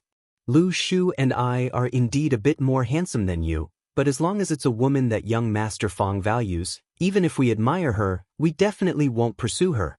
Of course, if that Immortal accidentally takes a fancy to us and takes the initiative to launch a fierce attack on us, at that time, young Master Fang mustn't break us up because of jealousy." Fang Yan knew that Lan Shanggu was joking with him, using such a casual way to get closer to him. This was a man with a high EQ. With him joking around, it made people feel much more relaxed. If he were to sit there with the willow tree with a gloomy face, speak sarcastically, and look at people with a hidden ominous glint, perhaps Fang Yan wouldn't even be able to hold on for a minute. He would have long made up an excuse like his puppy was about to give birth to a second child and run away. Fang Yan shook his head, looked at Lan Shanggu and said, "We're not old friends. I know who she is, but she doesn't know who I am. Plus, we've never met before. You can say that we're complete strangers." Lan Shanggu looked confused and asked, "I'm getting more and more curious. What kind of person could make young Master Fang fall in love with her so much? I know that the women around young Master Fang are all beauties. Ordinary people can't enter your eyes. Someone who plays classical music? If there really is such a person, then it can only be that legendary figure. There's only one person in the whole of Wuxia. I'm afraid I won't have the luck to meet her in this lifetime." "That person?" Fang Yan said with a smile. Lan Shanggu's eyes widened and said, "One of the 7 addicts of Wuxia, Luqi?" "That's right." Fang Yan nodded with a smile. "When I was in Beijing, I was fortunate enough to hear one of her performances. I only heard the music but didn't see her. However, it was enough to be unforgettable. He subverted my understanding of music and magnified all kinds of positive and negative emotions hidden in the bottom of my heart. It made it difficult for people to extricate themselves from the past. Some were sad, some sighed, and even more wept. My voice lingers for 3 years. When I first heard the sound of the zither, I didn't have such a strong feeling. But towards the end, I once again fell into an uncontrollable mood. I think that a musician of this level is not something that can be found easily. Only she had such an ability. Who else could it be if not her? I've also heard of an interesting story about Music Fanatic. Lan Xianxia said seriously, it said that when someone listened to Music Fanatic's live performance, they were so excited that they ran around naked. This kind of baseless thing, Fang Yan's cheeks were slightly red, and she had the urge to strangle those people who were gossiping around. It's usually a marketing event for the company behind the scenes. Entertainment companies often use this kind of method to promote their artists. I didn't expect that a fairy like Music Fanatic would also use it. It seems a bit vulgar, and doesn't match the identity of Music Fanatic Wuxia's 7 fanatics. Who doesn't know how to market? Lan Xianxia said with a smile. Fang Yan carefully examined Lan Xianxia's expression, wanting to see if he knew what happened at the Maple Leaf Club that night. To his disappointment, he got an affirmative answer from Lan Xianxia's face. He knew everything that had happened that night. He even knew that the streaker was sitting in this private room. He was deliberately teasing him with this matter. That was the resonance between the heart of Tai Chi and the music, causing the internal energy in the body to run wildly, and the clothes on the body burst. Fang Yan tried hard to explain. You don't understand. I don't understand. Lan Xianxia said. Many people present didn't understand either. That's why when I heard about that incident, people said that someone was so excited after hearing the Music Fanatic's performance that he took off his clothes and ran naked. I couldn't correct them. After all, I wasn't there to witness that exciting scene. Fang Yan wanted to take back Lan Xianxia's shares from Longtime Group. What was the point of letting him earn so much money? He was going to strangle him to death soon anyway. I didn't expect the mysterious Music Fanatic to appear in Huaqing, and to come to my Blue Mountain Club. Lan Xianxia seemed to have guessed what Fang Yan was thinking, and quickly changed the topic. Since young Master Fang hasn't seen the Music Fanatic as the owner of the club, why don't I go and greet her and invite her to our private room? No need. Fang Yan rejected. I heard that the Music Fanatic likes silence and doesn't usually talk to strangers. She doesn't even meet the guests when she's performing. Why should we force her? Lan Xianxia gave a thumbs up to Fang Yan and said, young Master Fang Yan is also a refined scholar. No wonder your heart of Tai Chi could resonate with the Music Fanatic's music. I'm afraid that you won't be able to invite her even if you go. That would be embarrassing, Fang Yan said. While Fang Yan and Lan Xianxia were joking, Lu Shu sat at the side and drank his tea in silence. He seemed to be listening attentively to what the two were saying, but he also seemed to be uninterested in anything. Lu Shu, one of the 4 prodigies of Huaqing, was once active in the circle of Huaqing's playboys. Ever since he was disfigured in that accident, his personality had changed drastically. He was now like an eccentric monster. That's right, someone had already given him a new nickname, Wolf Head. After 3 steeps of the ambergris, just as Fang Yan was about to get up and leave, there was a commotion outside the private room. Who was the one playing the piano just now? Come out and let me see. Come out, will be greatly rewarded. I hope it's a beauty. If it's an old lady, it'll ruin our mood. Fang Yan's expression was slightly angry, but he didn't say anything in the end. Although he had never met Li Qi before, because of these 2 songs and the telepathic resonance between them, he had already regarded Li Qi as a close friend in his heart. He didn't want Li Qi to encounter any injustice. The people outside were obviously here for Li Qi. They could also hear the beauty of the piano sound, so now they wanted to see who the person playing the piano was. Lan Xianxia had been paying attention to Fang Yan's words and actions. Seeing Fang Yan's unhappy expression, he smiled and said, in the few years that eldest young master wasn't here, some kids appeared in Huaqing. These young people rely on the fact that their families are rich to be arrogant and domineering. They often do things that are out of line. They probably think that Mr. Luqi's piano sound is beautiful, so they couldn't help but come and say hello to her. Fang Yan nodded and said, I hope they won't make things difficult for Luqi. People who are dedicated to their work are worthy of admiration, especially those who are devoted to music. Don't worry, Lan Shanggu said with a smile. This is my turf, I'm sure they will give me some face. As soon as Lan Shanggu finished speaking, the noise outside became louder and louder. Are the people inside all dead? Open the door, we're going in. B*key. Are you going to open the door or not? If you don't open the door, I'm going to smash the door. Do you know what this place is? This is the Lan family's turf. I'm telling you, if you don't open the door, you'll never be able to leave the Blue Mountain Club. The voices outside traveled into the private room. Fang Yan looked at Lan Shanggu with a smile. Lan Shanggu's face was so gloomy that water was about to come out. He had just bragged to Fang Yan that the young people outside would more or less give him some face, and now they were yelling that they would smash the door and make it impossible for them to leave the Blue Mountain Club. He felt his old face burning with pain. He had been slapped dozens of times by the kids outside.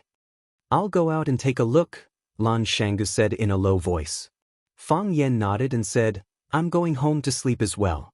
Let's go out and see what's going on. Since Fang Yan said to go, Lu Shu naturally followed. They walked out of the private room, passed through an alley, and saw a group of young people in luxurious clothes standing in a small courtyard. There were both men and women, and they all looked very young. Because they had too much to drink, their standing posture was crooked. There was even a young couple who leaned against a pillar and kissed as if there was no one else around. At the door of a room, there were a few young people holding wine bottles. They were cursing and swearing, saying some unbearable things. There were also two young people who were a little impatient and directly ran over to knock on the wooden door of the private room. If they couldn't open the door, they kicked it with their feet. The sound of banging was endless. The wooden door creaked. If it wasn't for the fact that the wooden door was sturdy, it would have been broken by these people. A bunch of scum, Fang Yan said coldly. Seeing that Fang Yan was angry, Lan Shanggu's heart sank. He strode towards the scene of the accident and shouted, All of you stop. Lan Shanggu was tall and had a strong aura. His voice was like thunder, giving people a great deterrent. There was a moment of silence. However, when those young people saw that Lan Shanggu was just a big guy they weren't familiar with, they started laughing again. Damn, who is that big guy? Where did this mad dog come from? How is this a mad dog?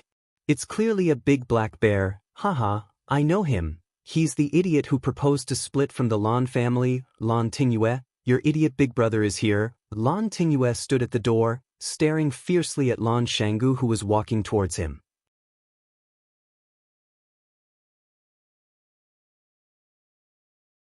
Chapter 625. The old hatred had yet to be resolved, and now there was a new one. Lan Tingyue hated Lan Mountain Valley. This hatred stemmed from the excellence of Lan Mountain Valley in the past and the jealousy in his bones. However, he didn't expect that 3 years ago, he would make a mistake and cause his own death. If he hadn't left the Lan clan, which young master in Flower City would dare to look down on him? Just because of a few words in front of the house, Lan Tingyue's newly bought Lamborghini was hit by a Hummer and turned into scrap metal. They didn't even need to drag it to a 4S shop to be repaired, because the repair money was enough to buy a new, better car. If there was a chance, Lan Tingyue wished he could put a gunny sack on Lan Gudu's head, beat him up, and throw him into the Pearl River.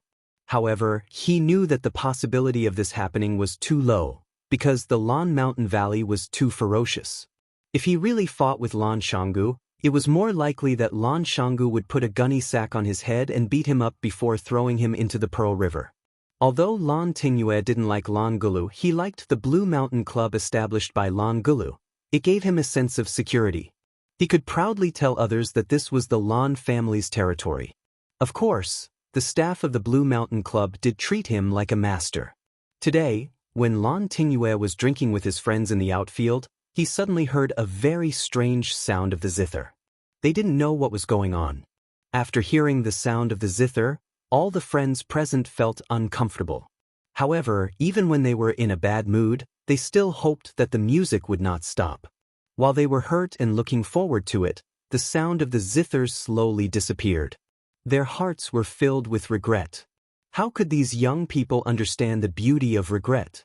Lan Tingyue immediately summoned a club member who was familiar with him and asked him where the sound of the piano came from.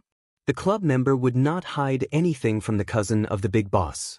Therefore, Lan Tingyue took this group of second-generation masters of Zihua City to find the person who played the zither. He called the door, but it didn't open. Just when he was about to show his hooligan style, Lan Shangu appeared like a ghost again. Murphy's Law said that whatever you were afraid of would happen. Lan Tingyue felt that it was necessary for him to have a good talk with the guy named Murphy. Lan Shangu walked in front of Lan Tingyue and stood still, staring into his eyes coldly. Lan Tingyue was a little guilty, but he was more angry. He felt that Lan Shangu was humiliating him. He was using his aura to oppress him. Lan Shangu did not speak, neither did Lan Tingyue. Lan Tingyue stubbornly looked at Lan Shangu. He wanted to use practical actions to prove to Lan Shangu and the surrounding companions, I, Lan Tingyue, am also a man of iron blood. Let's go back, Lan Shangu said. Lan Tingyue straightened his neck and said, Why? Because I want you to go back, said Lan Shangu. I'm not going back. Lan Tingyue sneered. Who do you think you are? What right do you have to control me? My dad doesn't even care about me. Who do you think you are? You have already left the Lan clan. You are nothing after leaving the Lan clan. What are you looking at? Do you have the ability to hit me? But Lan Shangu slapped him. This slap was extremely sudden, fast and ruthless. Lan Tingyue couldn't react in time, and the right side of his face was hit. His feet kept retreating, and if it weren't for someone behind him, he would have fallen to the ground. Lan Tingyue covered his face and wanted to curse back, but Lan Shangu had already rushed over and kicked him. Clang! Lan Shangu's stomach was kicked. His body couldn't support it anymore, and he rolled to the ground with a companion who was behind him. Their bodies collided. Lan Tingyue's head hit the hard stone steps. His forehead broke a piece of flesh and blood seeped out. The companion behind him was even worse off.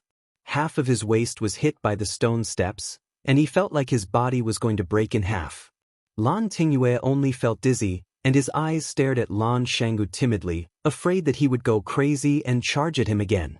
You dare to hurt people for no reason? A middle-aged man with amber tortoiseshell glasses on his nose stared at Lan Shangu with unfriendly eyes. Tortoiseshell was highly toxic and couldn't be eaten, but it could be used as medicine. Its effect of clearing heat and detoxifying was comparable to that of rhinoceros horn. It was an expensive traditional Chinese medicine that had the miraculous effect of clearing heat, detoxifying poison, calming convulsions, and lowering blood pressure. Tortoiseshell glasses could relieve eye fatigue and keep one's brain cool and clear at all times. Of course, these glasses were also extremely expensive and hard to find. The middle-aged man pointed at Lan Tingyue and said, This is my brother. No one has ever dared to hurt my brother. Lan Shangu squinted his eyes and sized up the middle-aged man, and said, You don't look familiar, are you from outside? Magic City's Qinjingwa. Qinjingwa? Lan Shangu thought about it seriously. He actually knew such a person. He said, Qindu Real Estate's Qin family? Who is Qin Shuer to you? That's right. Qin Shuer is my father. So you're the son of Magic City's real estate tycoon. No wonder you dare to come to our Huaqing to stand up for others. Lan Shangu laughed and said, I did hit him. What can you do to me? Lan Shangu, I know you. You used to be one of Huaqing's 4 prodigies, and you swaggered around for a while. Later on, Huaqing's 4 prodigies became Huaqing's 4 unlucky. That Lu Shu was disfigured, and he wore a wolf mask all day like a beast. He was neither human nor ghost, and lived worse than a dog. And that Jiang Zhulu was an idiot. Not only was his reputation ruined by the police, but he was also accused of poisoning his own father. And you're Lan Shangu, you've become the laughing stock of the entire circle. You didn't hold on to such a big tree like the Lan family, and actually made such a stupid decision to split from the family. What happened in the end? From then on, he disappeared from the upper-class circle of Huaqing. The spokesperson of the Lan family also became Lan Shonhua, except for the elusive Mei. The once dazzling four prodigies of Huaqing were either disfigured, imprisoned, or in decline. Lan Shanggu, if I were you, I'd have killed myself long ago. How could you still have the face to appear in front of others? That's right, I've never seen such an idiot. Lan Shanggu, who's your new master? When are you going to let him come out for everyone to see? Lan Shanggu, I heard that you're crying to go back now? I'm afraid the Lan family won't want you anymore, right? So he's that big idiot. My brother often talks about him, he's such an idiot. It had to be said that Chen Jinghua, who came from Charm City, was very familiar with the history of Huaqing's four prodigies. After his analysis, the onlookers all expressed that the four prodigies of Huaqing didn't have a happy ending. Especially Fang Yan, who was standing not far away, his face was even redder, as if he was drunk. Whether it was the disfigured Lu Shu or the imprisoned Jiang Zhulu, they were all closely related to him. Moreover, Lu Shu was sitting right next to him. Now that his disfigurement was exposed, how were they going to be close friends in the future? No, it should be said that he was the culprit of the tragedy. Although in teacher Fang Hua's heart, he only did what every good person would do. Punish the bad people on behalf of the moon. Even Lan Shanggu, who hadn't appeared in public for 3 years, couldn't get away from him. Fang Yan's 3 years of mourning were the most difficult 3 years for Chaoyan technology. It was also the most painful 3 years for Lan Shanggu. Lan Shanggu and Jiang Zhulu were partners of Chaoyan technology, and Lu Shu was backed by the Lu family. No matter whether his choice was right or wrong, he had the power of the Lu family to rely on. No one could really do anything to him. Lan Shanggu was an unlucky guy. He had just separated from the Lan family because of Fang Yan, and then something happened to Fang Yixing. Fang Yan disappeared for 3 years. At that time, all kinds of hostile forces appeared, and even the mockery within the Lan family gradually rose. In a situation where the situation was not in his favor, Lan Shanggu could only hide his head and live, lest he became a target of others. 3 years could change a lot of people and things. Many people thought that Lan Shanggu's disappearance was because he stood on the wrong side, and that he was abandoned by the Lan family. But they didn't know how much benefit Lan Shanggu had gained from standing on the wrong side. It was also because of Lan Shanggu's 3 years of silence that the young people who had just emerged in Huaqing didn't really care about him. Even some of the young people who couldn't be compared to the four prodigies in the past began to order him around in front of him, very arrogant. Chen Jinghua came from Shanghai, and his background was extraordinary. He and Lan Tingyue got to know each other overseas, and after he came back, they visited each other more frequently. Lan Tingyue was embarrassed to say that he was hit by Lan Shanggu's car in order to save face, but he was beaten up by his cousin in front of so many friends. This was really embarrassing. Chen Jinghua wanted to stand up for his brother, so he naturally had to step on Lan Shanggu. After hearing Chen Jinghua's words, Lan Shanggu laughed out loud. He pointed at the willow tree on the wheelchair in the shadow and said, "That person is the one you said is neither human nor ghost, one of the 4 unlucky spirits of Flower City, Willow Tree." Lu Shu snorted coldly, very dissatisfied with Lan Shanggu's introduction.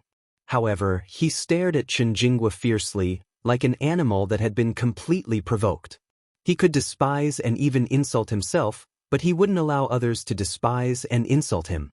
Lan Shanggu pointed at Fang Yan, who was standing beside Lu Shu, and said, "That person. His name is Fang Yan. In the past, you didn't know his name, but it's okay, he was originally a very low-key person. But from tonight onwards, the entire Huaqing will know of his existence."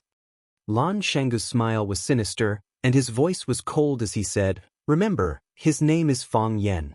I'm Lan Shanggu, that cripple is Lu Shu. Tonight, we'll do something exciting for everyone."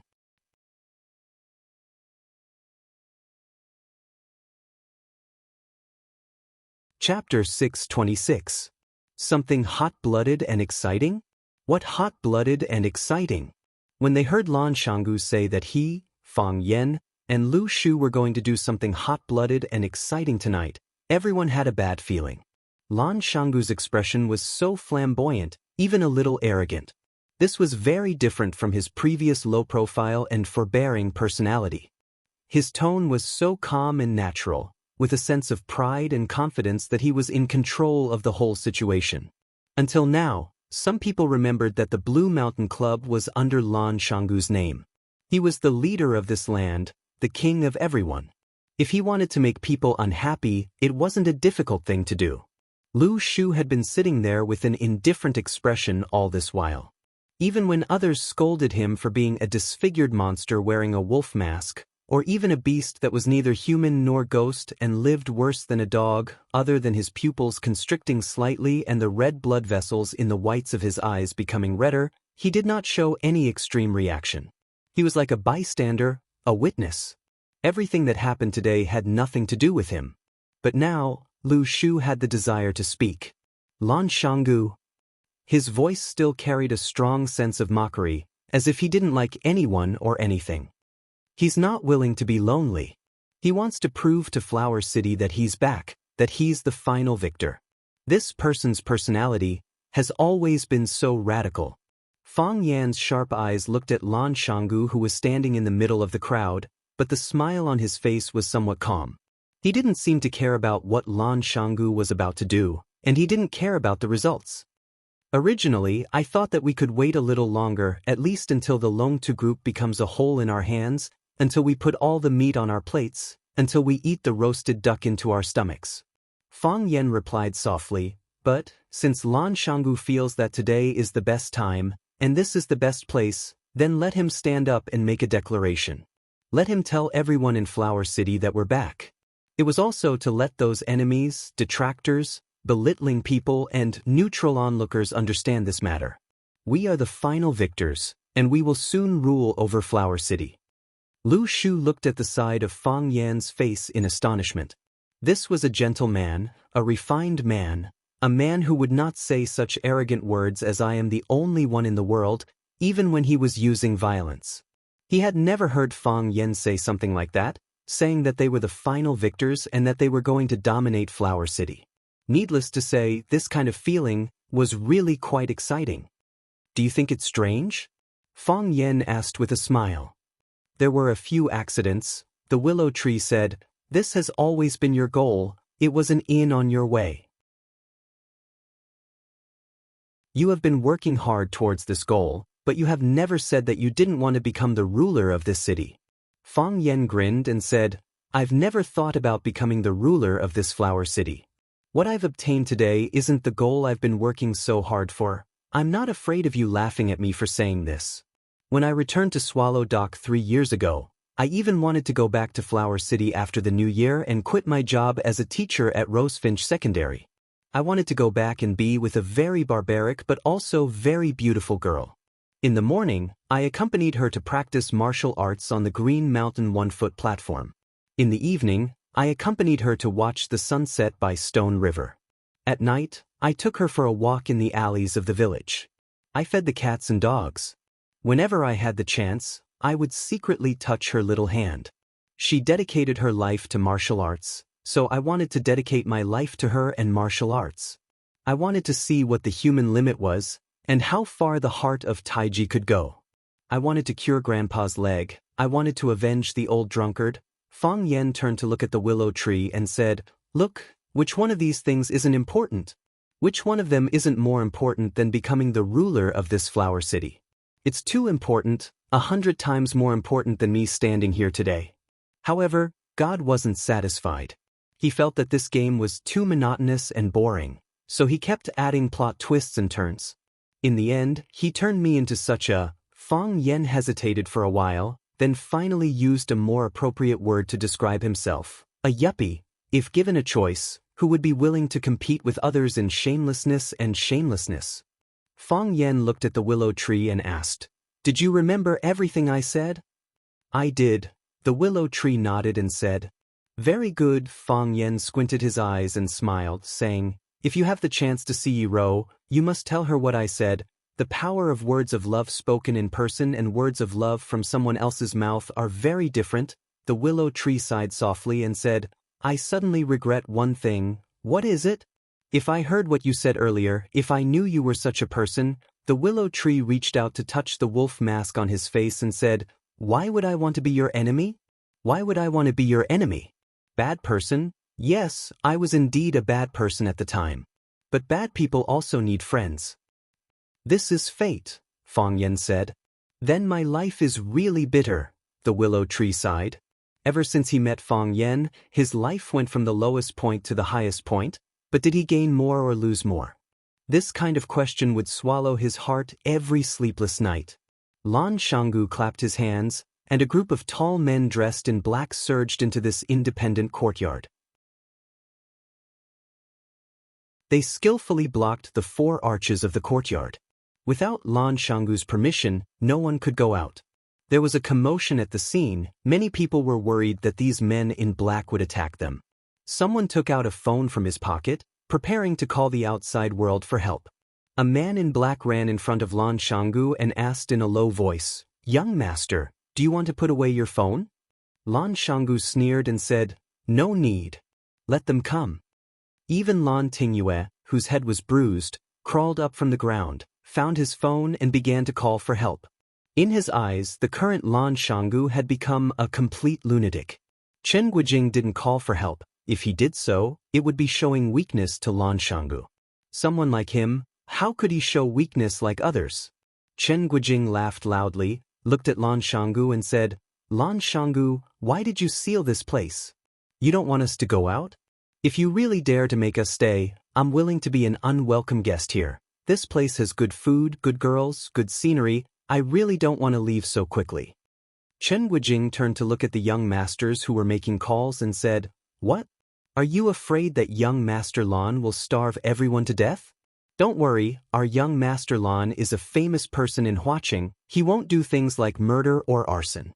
If 1 or 2 of us really die, he won't be able to get away with it, right? Why don't you open your eyes and take a look? Where are we standing right now? This is the Blue Mountain Club. This is young Master Lan's place. If he doesn't take responsibility, who will?" After listening to Chen Guijing's words, everyone thought that it made sense. Even if this was Lan Shanggu's place, he could do whatever he wanted. Could he kill or starve his brothers to death? Thinking of this, they were like balloons that had been filled with air, and suddenly became aggressive again. "That's right. Lan Shanggu, what do you want to do to us? Do you want to scold us or kill us with your eyes?" "Lan Shanggu, I'm warning you, based on what you did tonight, we can charge you with imprisonment and restriction of personal freedom. Lan Shanggu, I've already called the police. If you're smart, hurry up and apologize to us. If we're in a good mood, maybe we won't stoop to your level." Lan Shanggu turned to look at Fang Yan, chuckled and said, "Do you know why I can't wait to do this? These bastards just don't remember the pain. They're born to be despicable.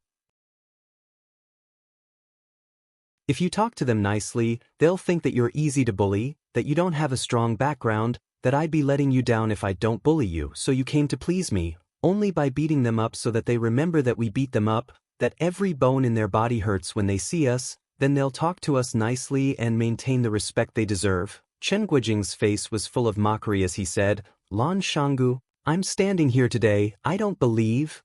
What can you do to me tonight?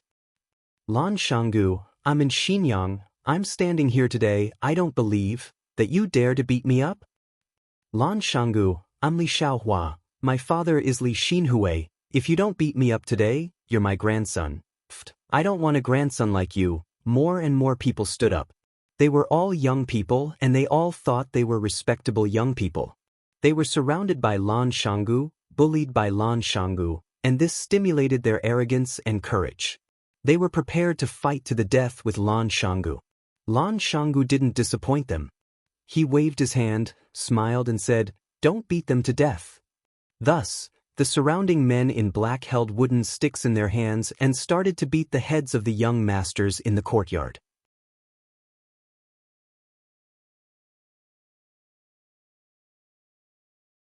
Chapter 627. Lan Shanggu said, "Don't kill," which meant that he was willing to bear all the consequences other than killing people.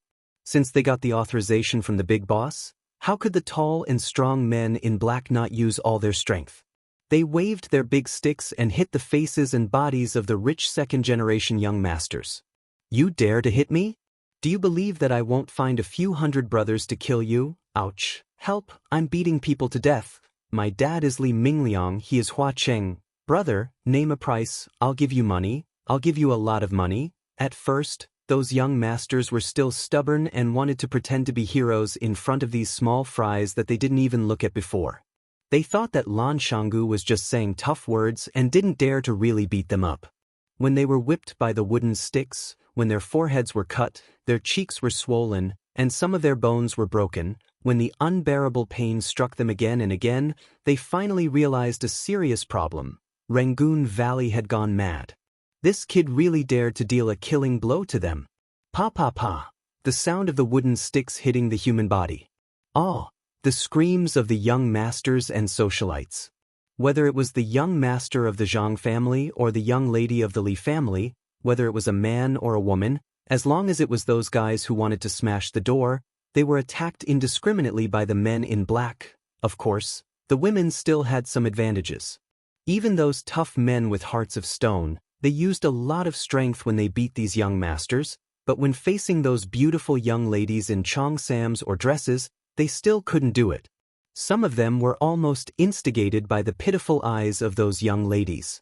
Lan Tingyue was the person who understood Lan Shanggu the most. When he heard Lan Shanggu say, "Don't kill," he felt a sense of trepidation. That lunatic dared to drive a Hummer to run over his sports car in front of his house and almost killed him. Blue Mountain Club was his territory, what else did he not dare to do? He didn't believe that this guy would suddenly become soft-hearted or timid. So, the first thing he did was to lie on the ground and pretend to be dead. In the end, when chaos broke out, many people thought that he was really dead. The fleeing boys stepped on his back, and the high-heeled shoes of the ladies almost nailed a hole in his head. Fortunately, he noticed it and dodged in time.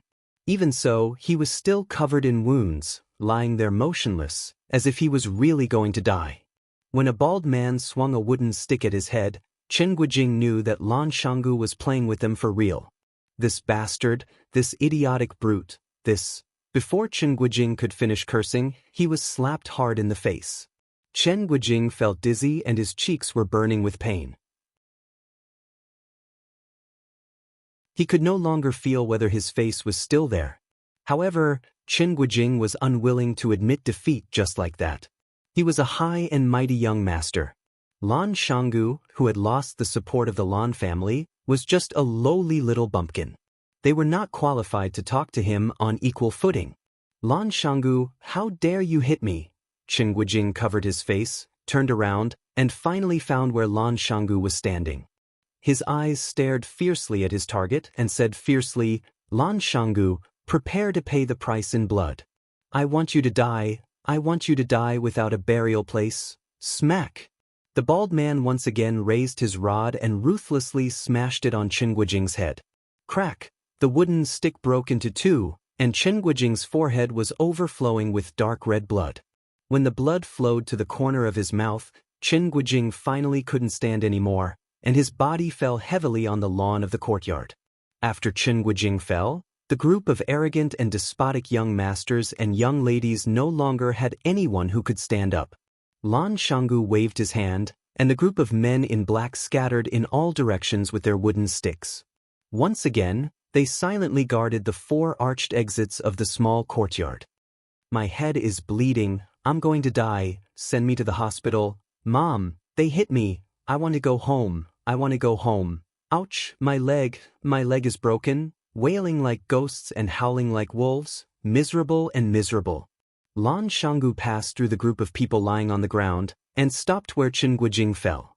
He squatted down and looked at Chen Guijing, whose head was bleeding and body was twitching, and smiled. "Young Master Chen, how do you feel now?" Lan Shanggu. Chen Guijing's voice was trembling, and he used his hands to grab the weeds on the ground, as if it was Lan Shanggu, and he was kneading them into grass juice. "No need to threaten me." Lan Shanggu patted his shoulder and smiled. "You've already been beaten like this. If you threaten me again, and I happen to be a narrow-minded man, what if I can't help but beat you up again? Do you understand something now?" Lan Shanggu smiled and asked. Chen Guijing clenched his teeth and didn't answer. He understood that Lan Shanggu was a mad dog. You already have the answer in your heart, don't you? Lan Shanggu straightened his body and stood up. He looked at the young masters and young mistresses lying on the grass and said arrogantly, "You understand that Lan Shanggu isn't that easy to bully. Is that so? You just don't want to admit it? Do you think that I have nothing after losing the Lan clan's protection? Do you think that I will die for sure after offending the Jiang clan? Do you think that I, Lan Shanggu, am just a sick house cat that you can bully? I'm sorry, I've disappointed you. After leaving the Lan clan, I'm still living very well. I don't need the Lan clan's protection. On the contrary, I'm helping the Lan clan. I did offend the Jiang clan, but the Jiang clan couldn't suppress me. I, Lan Shanggu, am still standing here with my back straight. I'm not a house cat, not a sick dog. Whose house cat dares to beat you like this? Whose sick dog would do such a thing for the sake of the people?" Lu Shu looked at Lan Shanggu, who was giving a speech in the middle of the crowd, curled his lips, and said sarcastically, "This kind of flattering method is really shameless." Fang Yan laughed as he watched, as if he didn't hear what Lu Shu said. "You're all hurt, right? Have you all learned your lesson? From this moment on, you all know who you can't offend in Flower City?" Lan Shanggu looked at where Fang Yan was standing and said, "My speech is over, now I will formally introduce a distinguished guest." Fang Yan waved his hand and said, "I'll pass. I'm not used to such a grand occasion." Lan Shanggu laughed loudly and said, "Look, our eldest young master doesn't even have the interest to talk to you. Only I, Lan Shanggu, am willing to put down my pride and stand up to teach you a lesson." Lan Shanggu walked to the wooden door that had been tightly shut, and warmly shouted to the people inside, "Flower City, Lan Shanggu, is Senior Luqi inside?" Creak! The wooden door opened a little, and a green-clothed child peeked his head inside. Seeing Lan Shanggu at the door, he doubtfully asked, "You saved us?" "That's really embarrassing," Lan Shanggu said with a guilty expression.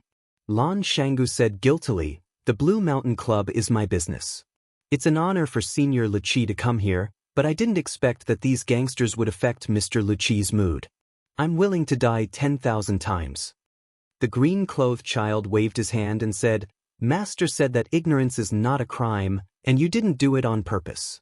Lan Shanggu felt that this green-clothed child was very cute when he spoke like an adult, so he cupped his hands and smiled. "Young master, can you please inform your master that Mr. Luqi, just say that Lan Shanggu of Flower City wants to visit her and apologize to her in person." Creak!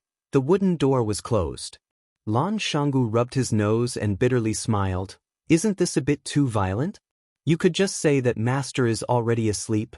Creak! The wooden door opened again. The child stood at the door and asked in a clear voice, "Is there a person named Fang Yan here?" Fang Yan was stunned, thinking, "How did Mr. Luqi know my name?" He thought about it and realized that he had never had any direct contact with Mr. Luqi. The only time he had contact with Mr. Luqi was in an awkward situation where he ran naked. Of course, even after paying so much money, he still didn't have the chance to see Mr. Luqi. Why did this little boy ask for his name today? Lan Shanggu was also stunned. He thought that Fang Yan's words were too insincere. He just said in front of them that they had never met and that he only admired her. Now that Luqi's disciple asked if he was here, it proved that they had been in contact for a long time. Lu Shu was suspicious, so he also had the same thought. Why did Fang Yan deny his relationship with Luqi in front of him and Lan Shanggu? If they were already familiar with each other, why did he say that they had never met? What kind of truth was he trying to hide? Could it be that Luqi and Fang Yan were lovers? "Hey, I'm asking you a question." Seeing that no one answered, the child couldn't help but shout, "Is Fang Yan here?" Lan Shanggu turned to look at Fang Yan, and Fang Yan nodded to him. Lan Shanggu looked at the child and said with a smile, "Fang Yan is here. May I know why you are looking for Fang Yan? Invite him in." Seeing that Lan Shanggu and Fang Yan were exchanging glances, the child's eyes had already shifted to Fang Yan. His small body bowed 90 degrees to Fang Yan and said, "Master wants to see him." Lan Shanggu's mouth was full of bitterness. He wanted to see him but couldn't, but Mr. Luqi took the initiative to invite Fang Yan. Was he destined to be a supporting character? Fang Yan hesitated for a while, then took the initiative to walk toward Liqi's room. The green-robed child stepped aside and said, "Mr. Fang Yan, please." "Thank you." Fang Yan thanked the green-robed child. Lan Shanggu also wanted to follow behind Fang Yan to take a look at Liqi. In the end, the green-robed boy blocked him with his leg.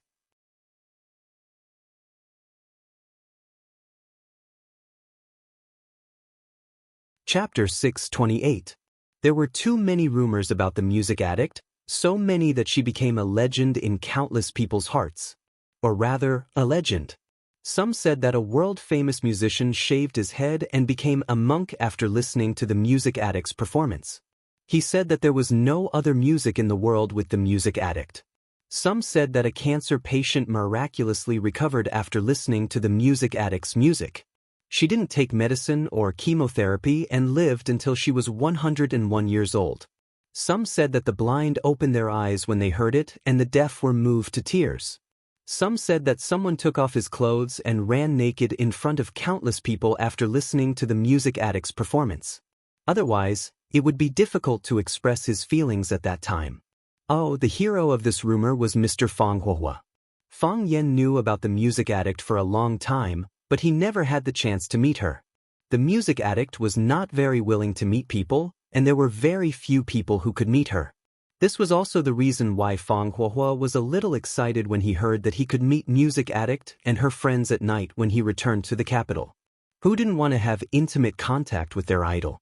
It had been 3 years since they parted at the Maple Leaf Club. The music addict's music skills should have improved, right? Fang Yan thought. Fang Yan thanked the green-robed boy and walked past him. He heard the sound of the door closing behind him, but he didn't look back. This was an antique room. Most of the furniture and walls were made of various kinds of wood. It was simple but not simple. Every decoration was unique. Every one of them had a great background and was worth a fortune. He couldn't see her, but he could smell the fragrance of flowers. Yes, it was the fragrance of flowers. There were roses, lilies, peonies, lilacs, hyacinths, and some unknown flowers. The room was filled with pots of flowers. The flowers were blooming, and their fragrance assailed the nostrils. It made people feel like they had entered a flourishing garden. The room was very big, and it was divided into 2 rooms. One was the outer hall, which was used to entertain guests. The other was the inner room, which was used for guests to rest. A screen that imitated the along the river during the Qingming festival painting separated the inner and outer rooms. Fang Yan stood outside and looked into the inner room. He did not know if he should walk in directly or if he should ask first. Just as Fang Yan was hesitating, a low flute sound came from inside the room. They were like goose feathers, like flying cotton, like fine threads, like clouds and mist, and they were so thin that they were almost inaudible. If Fang Yan wasn't so close, he might not even have heard the sound. Fang Yan's mind was instantly attracted by the sound of the flute. He released all of his mind and grabbed towards the sound of the flute. He wanted to get closer to it, he wanted to hear it more clearly. The harder it was to possess, the more he would miss it. The sound of the flute was like a woman, a charming woman that made people toss and turn restlessly. The sound of the flute gradually died down. Fang Yan's heart felt empty. He really wanted to ask if there was more, or curse out loud, F***ck, it just started and it's already over. Can't you let me enjoy it? However, he resisted the urge and waited quietly. He believed that this was not the end, but only the beginning. Sure enough, Fang Yan's guess was not wrong. Suddenly, the sound of the flute suddenly soared into the sky. It was sharp, loud, and resounded through the night sky. This time, not only Fang Yan could hear it, but the people at the door could also hear it. The people in the courtyard could also hear it. Those who were drinking could hear it, and those who were flirting could also hear it, as if the entire flower city could hear it. Fang Yan turned pale with fright. What kind of music had such a strong penetrating power and vitality? He knew that this sound couldn't be heard by the entire city, but the soaring momentum it displayed made people feel that nothing could stop it. Time, space, distance, and any other factors. Between heaven and earth, there was only the sound of the flute. Different from the previous 2 performances, The rhythm this time was very cheerful and joyful. It was like a girl in love, like a young man who lost his virginity, like an uncle who won a prize, like an old man who held the hand of widow Wang at the head of the village. Everyone listened with joy, and everyone couldn't help but smile. The corner of Lu Shu's mouth that was hidden behind the wolf head mask slightly raised. Lan Shanggu laughed without a care in the world. Lan Tingyue, who had just been beaten, grinned. When he smiled, the wound at the corner of his mouth was pulled. Chen Guijing, who fell to the ground, also squinted his eyes and smiled. The blood on his forehead kept flowing, but his smile became more and more brilliant. Others were also laughing. Those men in black who had beaten people were laughing, and those young masters and ladies who had been beaten were also laughing. Everyone had thousands of reasons to be happy. Their bodies floated in the clouds, as if there was nothing in the world that should be worth worrying about. Fang Yan was also laughing. As he laughed, a horrified expression appeared on his face. He had discovered something very embarrassing and dangerous. His heart of Tai Chi once again spun for no reason. There was no danger and no consciousness. It just followed the rhythm of the music, like a wild horse that had run away from its reins. The sound of the flute became louder and louder, and the mood became more and more joyful. However, the heart of Tai Chi also spun more and more crazily. Fang Yan had a very bad feeling. He knew that according to this trend, he was afraid that the heart of Tai Chi would enter a state of out of control again. His dantian had begun to burn, and his body had become hot. It could be foreseen that the scene of running naked again was about to happen. It stopped at the happiest point, and stopped at the highest point. When the sound of the flute brought everyone's mood to the highest point, it suddenly stopped when everyone was laughing the most happily. The sound of the flute disappeared. There was no warning, and there was no gradual cycle. It could come and go as it pleased. It was like a capricious and mysterious girl. Someone outside cursed loudly. Fang Yan couldn't help but want to rush up and hug Lu Qi and kiss her. Thank the heavens, Lu Qi stopped in time. If she didn't stop at the crucial drum beat, Fang Yan would have exploded again. Fang Yan knew that Lu Qi stopped because of him. Our hearts are connected, and we can't control our emotions. A woman's elegant voice came from behind the screen. Fang Yan, I have been looking for you for 3 years. It ended just like that? Lan Shanggu said with a sense of loss. He loved tea and wine, but he wasn't usually interested in music. However, after listening to Lu Qi's performance, he realized that music was such a wonderful thing. It could move your emotions and temporarily separate your body and soul. It could bring your soul to travel beyond the heavens and soar in this boundless world. But why did it end just like that? Lu Shu frowned. He was obviously very dissatisfied with Lu Qi's unfinished behavior. Lan Shanggu sighed softly and said, one of Huaxia's 7 addicts, Lu Qi, came to Huaqing, to the Blue Mountain Club, to the Lan Valley. I actually didn't have the chance to meet her. If this gets out, how can I go out and meet people? Tell me, should I knock down that kid guarding the door and force my way in to take a look? I've already said those shameless words just now, but aren't you still alive and kicking without losing a pound or two? The willow tree said with a face full of ridicule. Lan Shanggu touched his nose awkwardly and said, Brother Lu, I'm sorry. You also know that the Lan clan didn't handle things properly last time. This time, the old man in the clan pushed me to take the blame. Although young master didn't say anything, he was still a little unhappy. He has given me a huge benefit, so I have to give him some face. Isn't it what I should do to say good things about him in front of these useless people?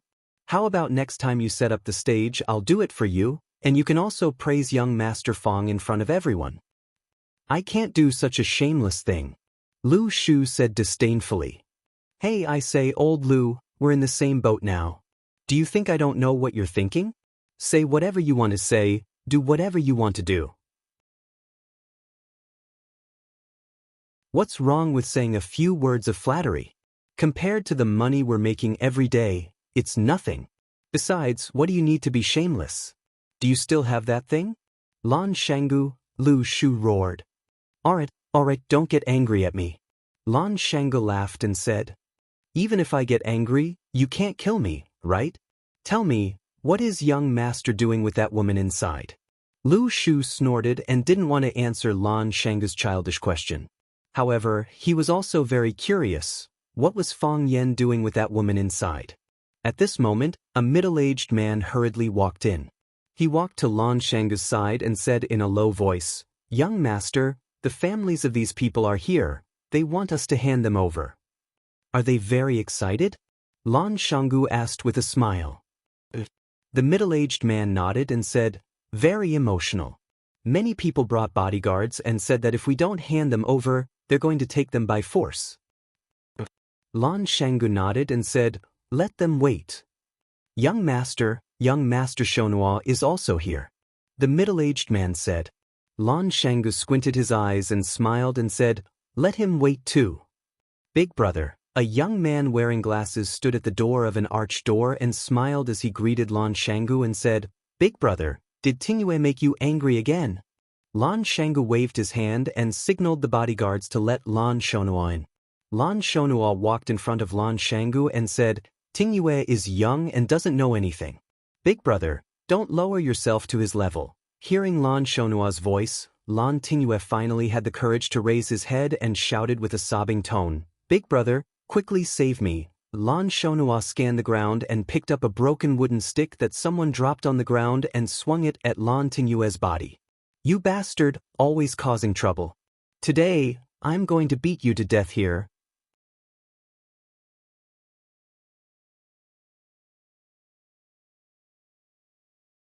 Chapter 629. Lan Shonhua used half a stick to beat Lan Tingyue's face. Lan Tingyue's nightmare that had just ended began again. He clutched his head and wailed, begging for mercy. "Big brother, don't hit me, I'm going to die. Big brother, spare me, I know I was wrong." If there was a ranking list, Lan Tingyue could be chosen as the most tragic person in Huaqing today. Which heavenly king and great immortal did he offend? First, he was beaten up by his cousin. When his own brother came, he thought a savior had come. Was there a savior who would beat someone to death like this? Lan Shanggu stood at the side and watched coldly. When even he felt that Lan Shonhua was too heavy-handed, he stopped him. "Shonhua, forget it. He's just a child who doesn't know any better. Who would lower themselves to his level?" Lan Shonhua once again raised the wooden stick and smashed it against Lan Tingyue's back twice. Only then did he stop, panting heavily. "Normally, I have taught him to be humble and cautious, to know his place and not to do anything illegal. Big brother, what wrong did this kid do today?" Lan Shanggu looked at Lan Shonhua with a ruminating gaze. "You don't know what he did, so you swung the stick to hit him? Anything that can make Big brother angry is naturally not a good thing." Lan Shonhua looked as if he was thinking from Lan Shanggu's perspective. Lan Shanggu sighed softly. "Shonhua, it's been a few years since we sat together to drink and chat, right?" Lan Shonhua nodded. "Big brother has been busy, so I didn't find the time. It's not that there's no time or opportunity, but there's a gap between us." Lan Shanggu said. Lan Shonhua's expression froze, then instantly returned to normal. He smiled. "Big brother Shanggu, why do you say that? I've always treated you as my most respected and admired big brother. Something like a gap has never appeared in my heart." "Really? You're not secretly happy that I ran away from home? You're not happy that you've taken over the position of successor? You're not worried that I'll come home and take away everything you have now?" "Big brother, I've never thought like that," Lan Shonhua said with a serious face. "If I have such a thought, let me be struck by lightning." "Bullshit. Being struck by lightning is the biggest bullshit." Lan Shanggu sneered. "If I could control thunder and lightning, I'd throw a bolt of lightning and split anyone who said such a thing in half. You know you're lying, and neither the sky nor the lightning will strike you. So, you swear as if you're drinking plain water, and you don't have any psychological burden?" Lan keeps his promise. "I can be honest with you. You occupied my previous position, and I felt uncomfortable. I asked Grandpa to let me take care of the Lan family, but he didn't agree. This was what I was thinking. Moreover, I can also tell you that if I want something, I will try my best to get it. I will do it openly and above board." Who doesn't have a bit of selfishness? He was a saint without selfish motives. Are you a saint? Of course not. Do you know what Grandpa said to me when I went back? Lan Shanggu looked at Lan Shonhua and asked. I wasn't there, I don't know. Lan Shonhua's mental fortitude was excellent, but under the aggressive attacks of Lan Shanggu he had a hard time defending. He once again experienced the ability and strange thoughts of his big brother. He asked me about Jiang Zhulu. I told him it was true. Grandpa was furious. He said that although tigers are fierce, they don't eat cubs. How is this behavior different from beasts? Grandpa also said that father and son killing each other and brothers fighting each other is a tragedy.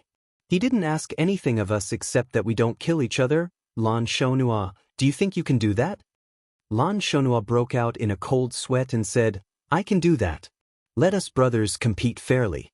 We won't regret it. Good brother. Lan Shanggu hugged Lan Shonhua's shoulder and said with a smile, this is a good man of the Lan family. Big brother. Lan Shanggu looked at Lan Tingyue lying on the ground and said, Shonhua, please take Tingyue back first. I still have some things to discuss with them. Big brother, don't be rash. When I came in, there were already many people gathered outside, Lan Shonhua sincerely advised. Lan Shanggu patted Lan Shonhua's shoulder and said, Shonhua, don't worry. I know what I'm doing. Lan Tingyue's voice was mournful and shrill.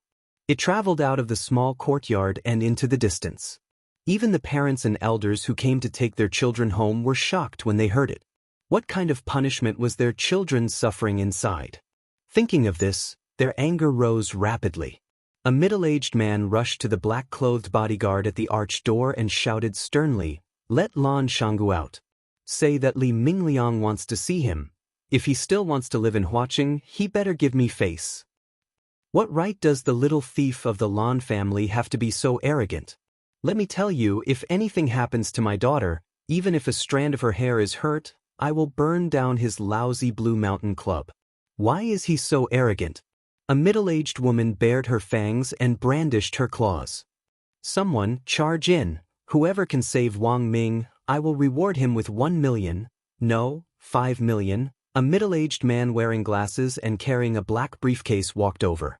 He looked at the old butler of the Blue Mountain Club, Fang Hao, and said, Sir, I am Lin Zheng, a partner of the Tianxing law firm.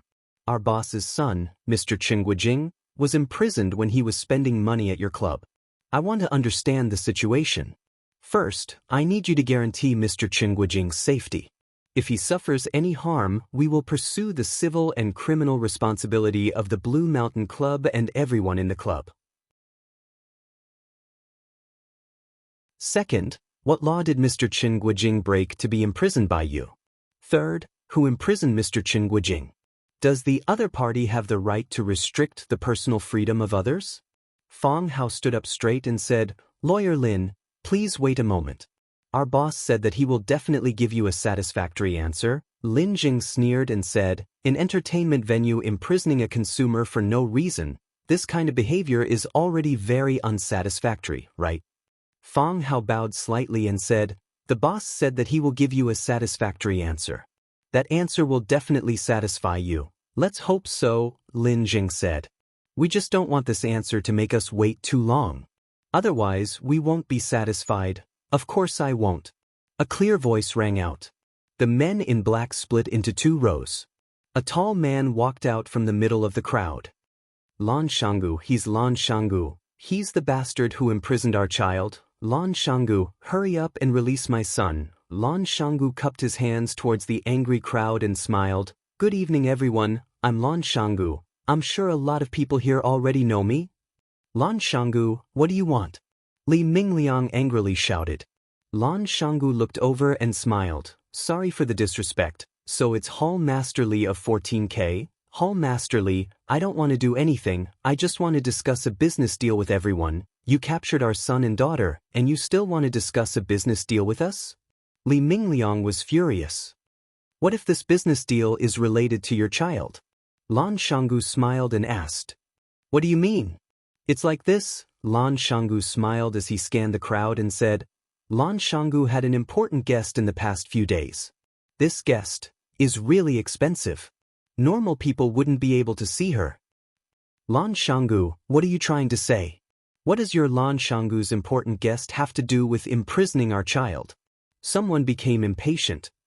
Because this guest is very expensive, so I wanted to give her the best I could, and that's exactly what I did. However, someone just had to jump out and cause trouble.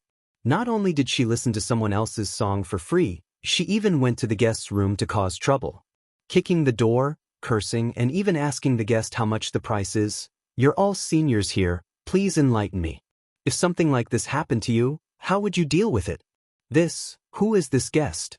Maybe it's your Lan Shanggu who's spouting nonsense in front of us. If it was someone else, I'd be thick-skinned enough to borrow their tiger skin.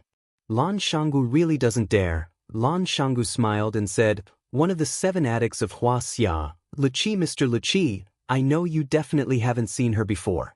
But you should have heard of her, right? Luqi? How could it be her?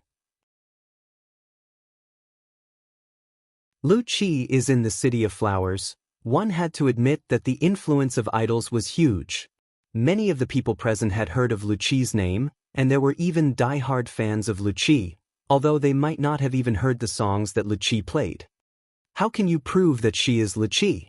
Does Mr. Luqi need anyone else to prove it? Lan Shanggu asked back. If it were you, would you dare to use the name of Luqi to do something like this? Lan Shanggu, don't use the name of Luqi to scare us. Tell us, what kind of business do you want to talk about? Lan Shanggu laughed heartily and said, isn't this the point? Your child went to kick the door and cursed. I have to give Mr. Luqi an explanation. You all know how powerful Mr. Luqi is. Even if you don't know, you should be able to imagine. Her fans are not just the few of you and my Lan Shanggu. If I don't handle this matter well, the Lan Shanggu Club will have to take the blame. So, everyone tell us, how can we appease Mr. Luqi? Li Mingliang thought for a while and asked carefully, is 1 million enough?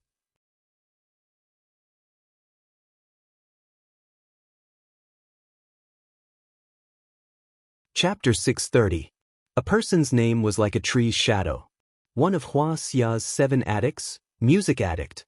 Even if most people wished to meet her, they would never have the chance to hear her perform. However, music addict was famous and had many followers. If music addict were to get angry, her fans would definitely tear those who dared to offend her into pieces. Furthermore, music addict had been famous for many years. How many resources and connections did she have? These were all factors that everyone had to consider. Li Mingliang was the person in charge of 14K in Huaqing. He was famous for his ferocious fighting style. Even someone like Li Mingliang came up with the idea of spending money to get rid of the problem. This proved that music addict was indeed very powerful. 1 million. Lan Shanggu shouted, Mr. Li Mingliang is willing to pay 1 million to appease music addict. I can feel Mr. Li Mingliang's sincerity. However, who is music addict? Pure as ice and clean as jade, untainted by worldly affairs. She pursues the pinnacle of music all her life. Mr. Li Mingliang, do you really think it's appropriate to use something as dirty as money to make a deal with music addict? Li Mingliang panicked. Everyone's gaze was focused on him. It was as if he had really used money to insult music addict. Li Mingliang wiped the sweat off his forehead and looked at Lan Shanggu with a flattering smile. Brother Lan Shanggu, what do you think is appropriate? You know that I haven't studied much and always like to fight and kill. Can you help me come up with an idea? How can I redeem my son Li Xiang? Is 5 million enough? Lan Shanggu strode forward and patted Li Mingliang's shoulder. Brotherly, since we're brothers, how can I not help you when you're in trouble? To be honest, it's not very elegant to talk about money with music addict. Who is music addict? Does she need your 3 to 5 million?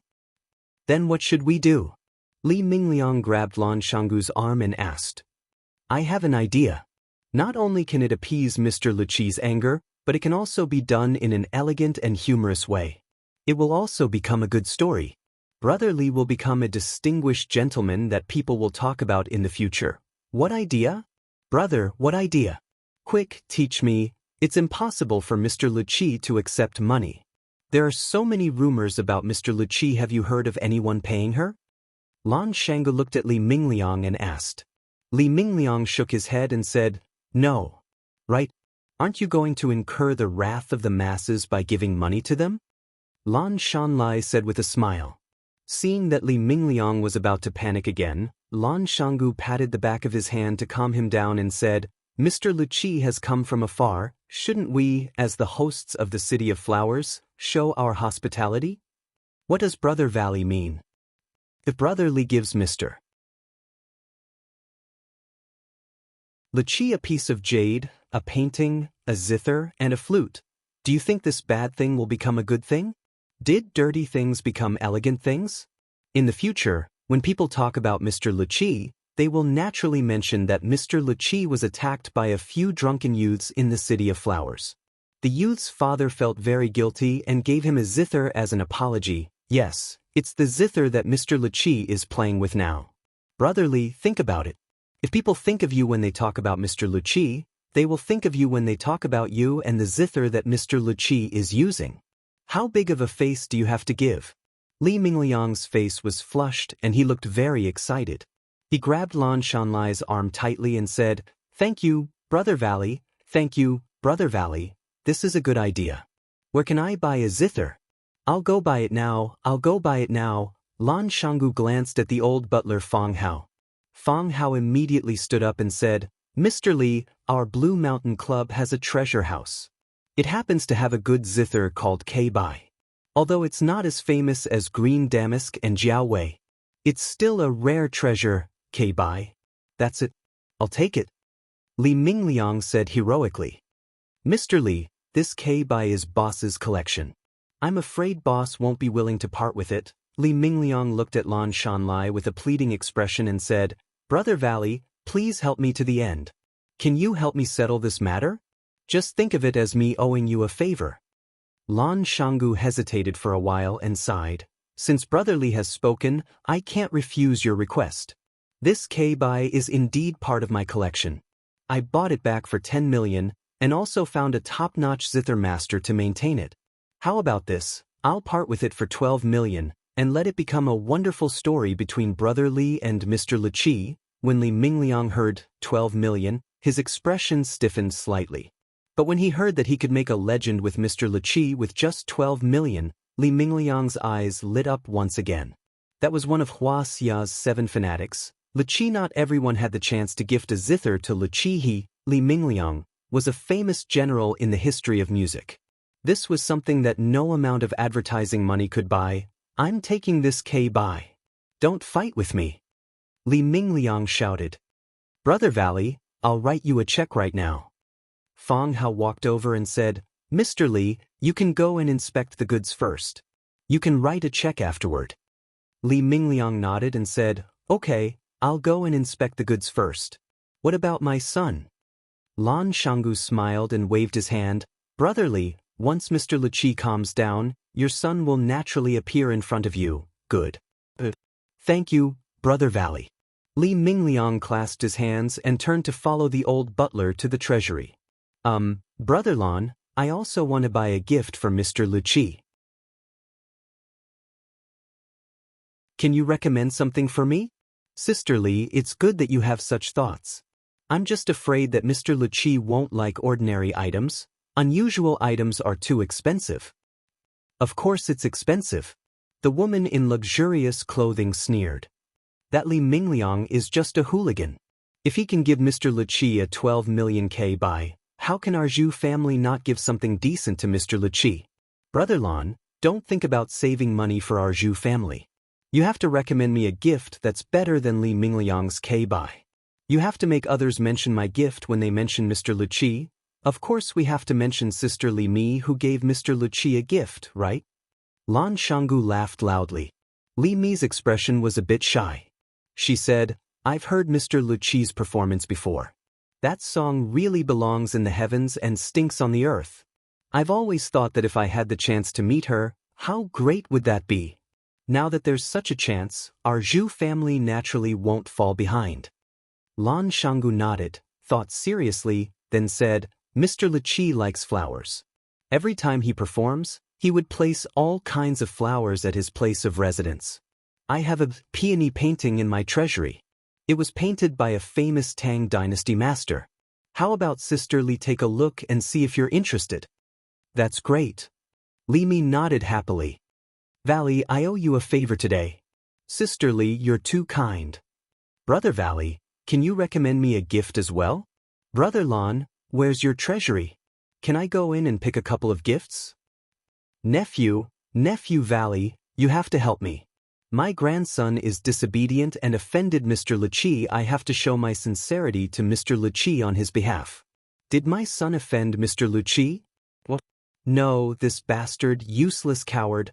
Lan Shanggu pushed all of them to the treasury of the Blue Mountain Club and let them choose their gifts.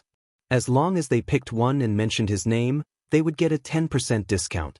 These people were all grateful. They all wanted to have an intimate encounter with their idol.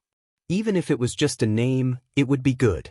Lin Zheng, a lawyer from the Tianxing law firm, coldly watched this scene unfold. After Lan Shanggu sent away the last pitiful helper, Lin Zheng carried his briefcase and walked over. He said sarcastically, "Young Master Lan, you're good.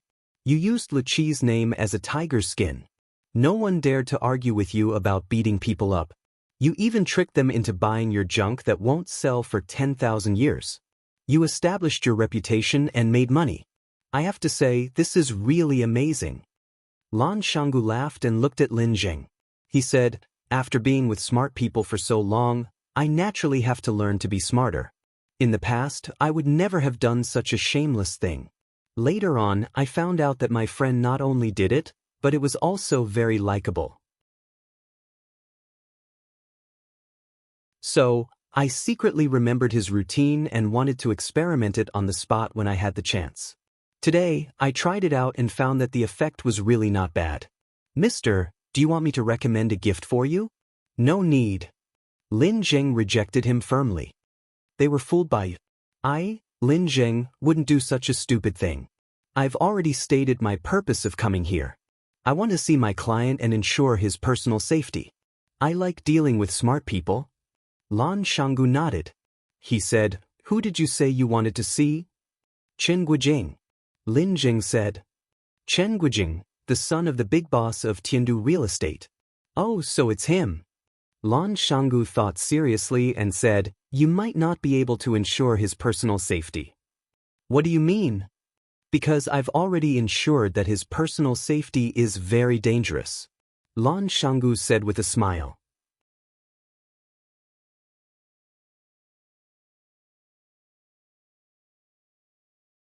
Chapter 631. Lan Shanggu, don't go too far. Lin Zheng's face was full of anger. If anything happens to Lin Guijing, we definitely won't let it go. Lan Shanggu sneered and said, "I'm bullying you, so what?" Lan Shanggu, look, it's true that people who aren't from the same family don't enter the same door. I was wondering why I felt a little familiar looking at you. When Chen Guijing was scolding me, he was also very arrogant. But I beat him until his face was swollen. He lay on the ground and pretended to be dead. He didn't even move when I kicked his butt. Now you're playing the same trick again. First, you threaten me and act like I'm not afraid of you. Then, you act like you're angry after being slapped in the face. Lan Shanggu looked at Lin Zheng unkindly and said, "I'm not giving face to your Chen family today. What can you do to me?" Lan Shanggu was no longer interested in talking to him. He turned around and walked towards the small courtyard inside the clubhouse. Lin Zheng's face turned green and then white.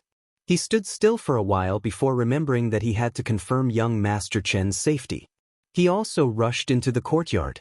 "Sir, I'm sorry, you can't go in." The man in black stopped him outside.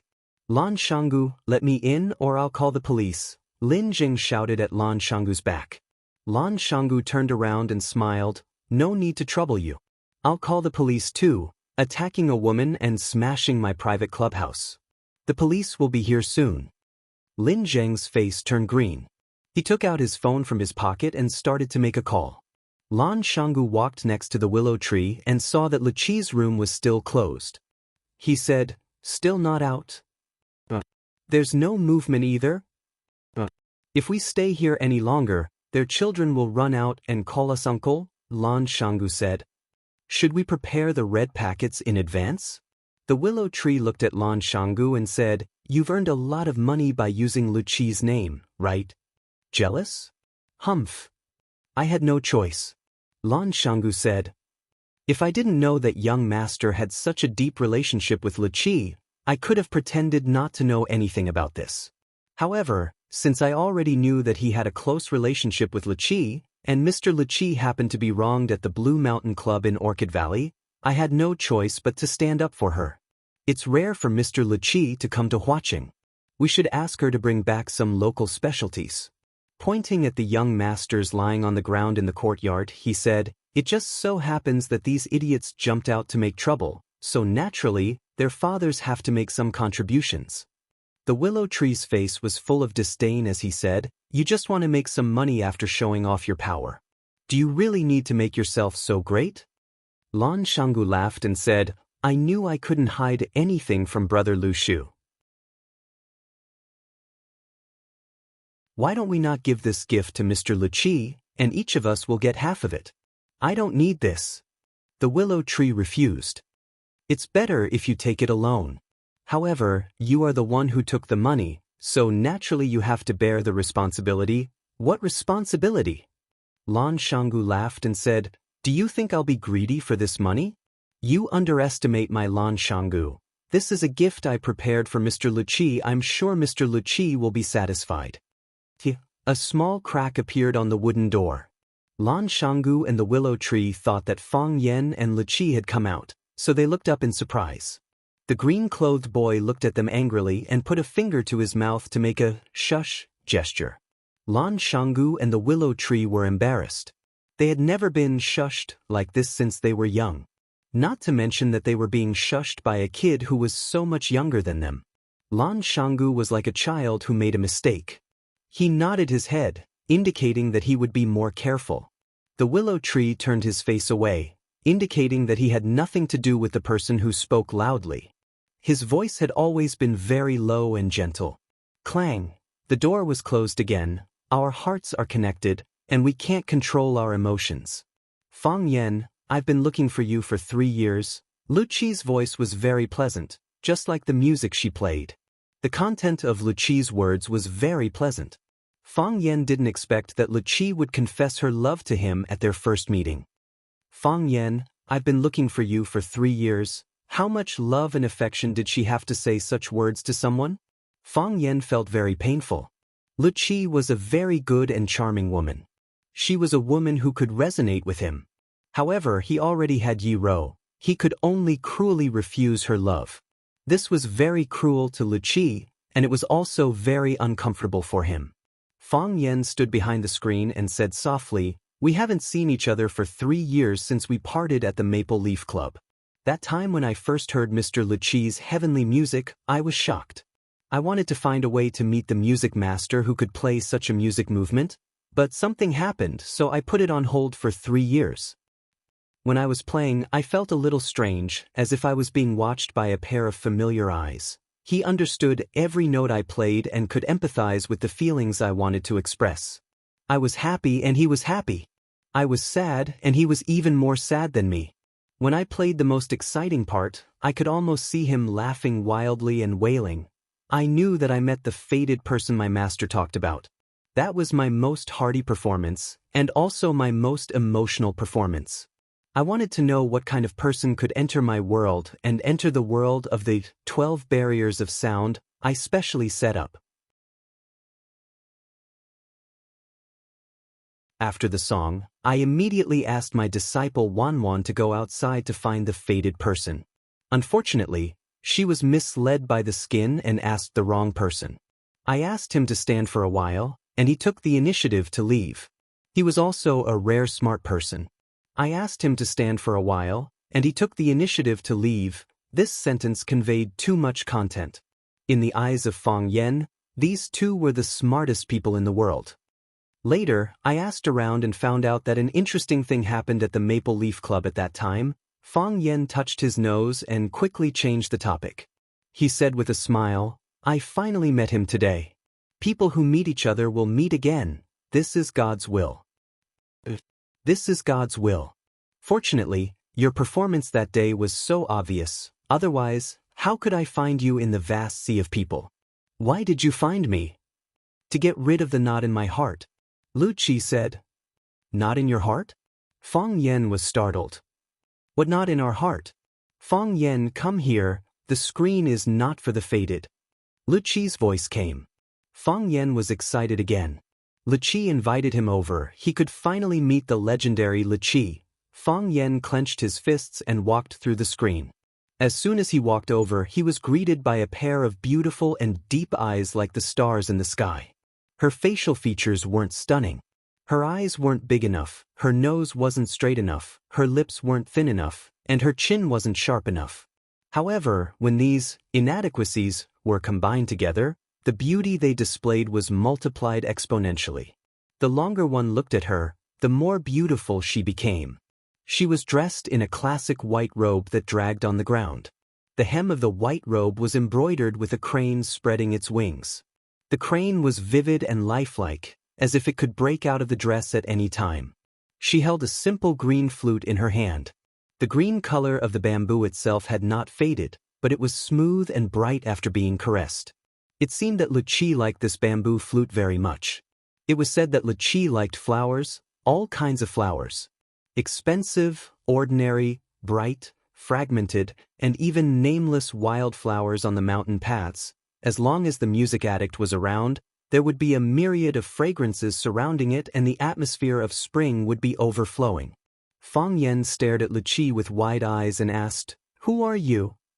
"I am Lu Qi. Why are you so young?" Fang Yen couldn't help but ask the question in his heart. Lu Qi had been famous for decades. In his mind, even if she was not a doddering old woman, she was still a very young old woman. It was because of this thought that Fang Yen did not look forward to meeting Lu Qi now. It seemed that she was so young. A girl? A woman? This question is very rude. Lu Qi smiled and said softly, "I am sorry. I know it is taboo to ask a woman's age. I am just curious, how do you maintain your beauty? What brand of cosmetics do you usually use?" "I don't use cosmetics." Lu Qi smiled and said, "I just pay attention to my diet. I eat wild fruits and grains, use flowers to make tea and wine to drink, play the flute and the zither, and read ancient and modern classics. I am not bothered by external affairs, and am not tempted by fame and fortune. Naturally, I can stay young forever."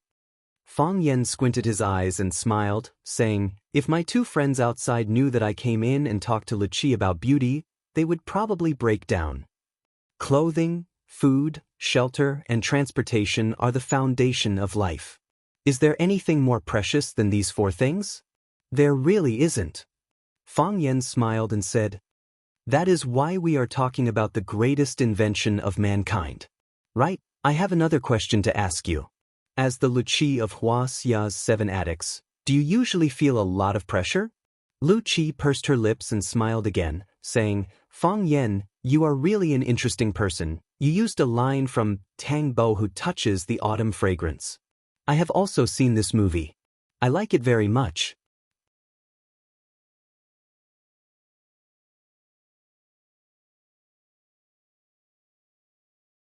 Chapter 632. Many boys had tried their best to make an appointment with the girl they liked, but always lost the precious opportunity because the topic was inappropriate or because the goddess felt that you were a boring person and had nothing to say to you. If you did not look like Wu Yanzu or your father was not Wang Lin, they would not give you a second chance. Therefore, the first impression was very important. Of course, Fang Yen would not make the mistakes of those rookies. As the #1 Prince Charming of Swallow Dock, he had a lot of experience in picking up girls and being picked up. He knew what the goddesses wanted with just one look.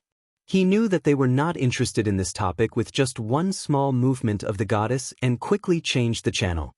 Fang Yen did not want to talk about music with the music addict because he did not understand and that would expose his ignorance. Fang Yen did not want to talk about martial arts with the music addict because he did not understand and that would expose his ignorance. So, what should people talk about when meeting for the first time? Fang Yen thought about it and decided to use the old way he used to pick up girls. First, praise the other party for being young and beautiful and having good skin. Second, ask about the other party's health and maintenance tips. Whether it was a woman or a goddess, they would find it difficult to refuse others' praise. If you could compliment someone with a sense of hierarchy or freshness, it would be easier to gain points in front of the goddess. In addition, let the goddess take the initiative to talk. After throwing out a topic, quietly wait for her reply. After she had said a lot of things, he threw out a second question from what she had said. Everyone has the desire to show off. Leave the opportunity to show off to the goddess, quietly listen to her talk and give affirmation and approval in time. In this way, the chatterbox between the two was opened, and the relationship between them naturally became closer. Moreover, the goddess felt that you were thoughtful and not boring. The next time she wanted to show off and talk, you would be the first person she thought of. After Fang Yan used this trick, the effect was very obvious. The two people who met each other for the first time happily talked about health and movies. In an instant, they became infinitely closer to each other, as if they were close friends who had known each other for many years. A lot of people like Journey to the West, but I like Tang Bo who touches the fragrance of autumn more, because I feel that the characters in it are especially lively. Every time I see him draw, I feel especially excited, as if I'm the one waving the brush and splashing the ink. As the head of the 4 great talents in Jiangnan, Tang Bo who disguised himself as a slave for the girl he liked. When the Hua family was in crisis, he stepped forward bravely and stunned the audience with his spear. He almost catered to all the fantasies of women. He played out the story of Cinderella and the domineering president in the most unconventional way. Moreover, even though he knew that the domineering president already had 7 or 8 wives before him, he did not feel the slightest disgust. Instead, he had infinite sympathy for the domineering president in the history. Actually, Master Xing has another movie that's not bad. It's called Death Inquisitor. Although it's not as well known as the other movies, the interpretation of the human heart and the changes in the male lead's mental journey are very interesting. The biggest change in his mental journey was God of Cookery. The ups and downs of life are just like that. From health to Stephen Chow, from Stephen Chow to Hua Xia's movies, from Hua Xia's movies to the history of international movies, and then to the music in classic movies. Finally, the two reached an agreement. If Fang Yan was the male lead in a movie, Li Qi would accompany the music in his movie. This was something that Li Qi had never done before. Her music was independent and pure. She disdained to be associated with anything. It was a well-deserved protagonist. However, she agreed to do such a thing for Fang Yan. It was clear to see how far their relationship had developed. The child in green was holding the teapot and dozing off. When she closed her eyes, her master and Fang Yan were chatting. When she opened her eyes, her master and Fang Yan were still chatting. Fang Yan gulped down the herbal tea in the cup and looked at the music addict with a satisfied expression. He said, "People outside must think that we are talking about the multiple realms of music. At the very least, the topic should be the source of your creation and creative ideas. Are we getting off topic?" Li Qi shook her head and said, "I'm obsessed with music, but music is not everything in life. A writer's life is not always about writing, and an artist's life is not always about painting. Only by living can I create works that touch people's hearts. I'm just an ordinary person like you. I'll go shopping like an ordinary person, eat at roadside stalls, and buy a pair of jeans that cost 100 yuan. I'll try all kinds of lifestyles. But the essence of doing all of this is still for music?" Fang Yan asked with a smile. Li Qi nodded and said, "If it was before, I would think that I was doing it for a living. But now, I have to confess to everyone, I'm doing it for music. When there's a true intention in your heart, everything becomes utilitarian. It's all right. My greatest ambition is to make a good piece of music. I wish you success." Fang Yan, "What? Maybe I need your help," Li Qi said with a serious expression.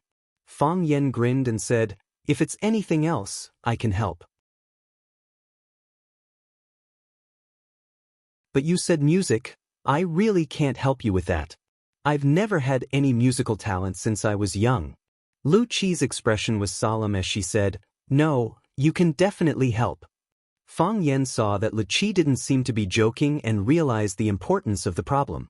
He looked at Li Qi and asked, "Are you serious? How can I help you?" Wait until the opportunity comes.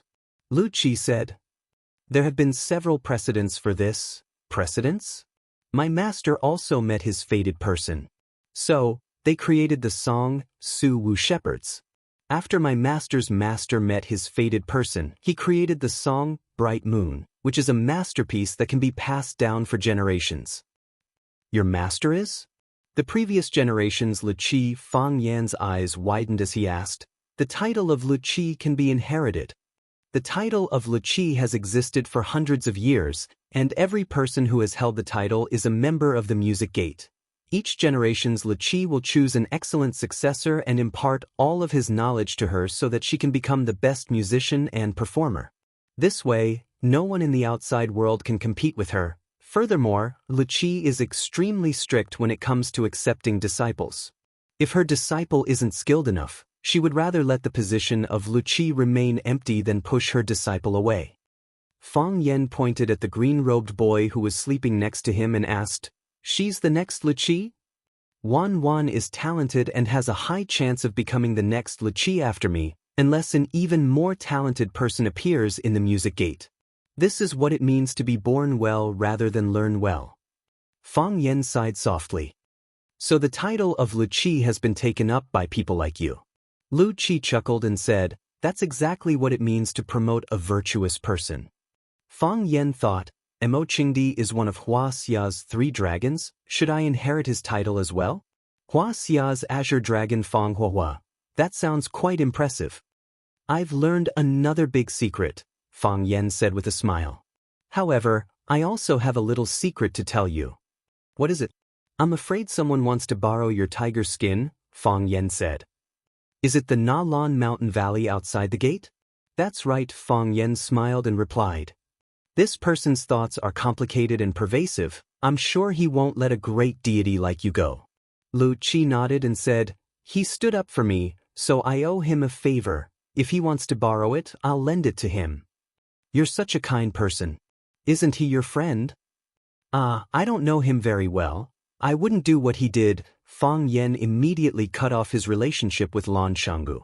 Lu Qi stood up, walked to Gu Zheng in the corner, and said, I'll use a song called Hero to thank our friends from Flower City for their hospitality. The sound was clear, then became passionate. A hero cherishes a hero, sending him off again and again. The blue-clothed child sent Fang Yan out. Fang Yan smiled and nodded at her. This child will be the future Lu Qi, this kind of thing. It's definitely done behind the scenes. Lan Shanggu came up and asked, Did Miss Lu Qi invite us in? Fang Yan shook his head. Lan Shanggu's expression was full of regret, saying, I prepared such a generous gift for her, but I don't even have a chance to see her. She said to thank our friends from Flower City for their hospitality, so she gave us a song called Hero. Lan Shanggu laughed and said, So Miss Lu Qi knows me, she called me Hero. This was a man who was easily satisfied. Bang! A huge figure was thrown into the courtyard. Bang! Another black figure was thrown in. The black-clothed men guarding the arched door couldn't retaliate at all. They were silently thrown out like sandbags. Lan Shanggu's expression was gloomy, saying, The Chen family is too arrogant. While saying so, he strode towards the arched door. Fang Yan and the willow tree looked at each other, then they also followed. A middle-aged man wearing a flowery long gown strode over, casually waving his hand. The black-clothed men who tried to stop him fell to the side. 1 man and 1 horse. It seemed like they couldn't be stopped by 1,000 men. Lan Shanggu raised his sword and stood in front of the flowery-robed man, shouting, Who dares to break into my Blue Mountain Club? Get the hell out of here. I'm a love-struck fool, the middle-aged man said with a gentle voice. Lan Shanggu laughed loudly, saying, Haha, I've never seen someone call themselves a love-struck fool. Lan Shanggu's laughter slowly stopped, looking at the middle-aged man in disbelief, asking in a low voice, What did you just say? Who are you? I'm a love-struck fool, the middle-aged man said again.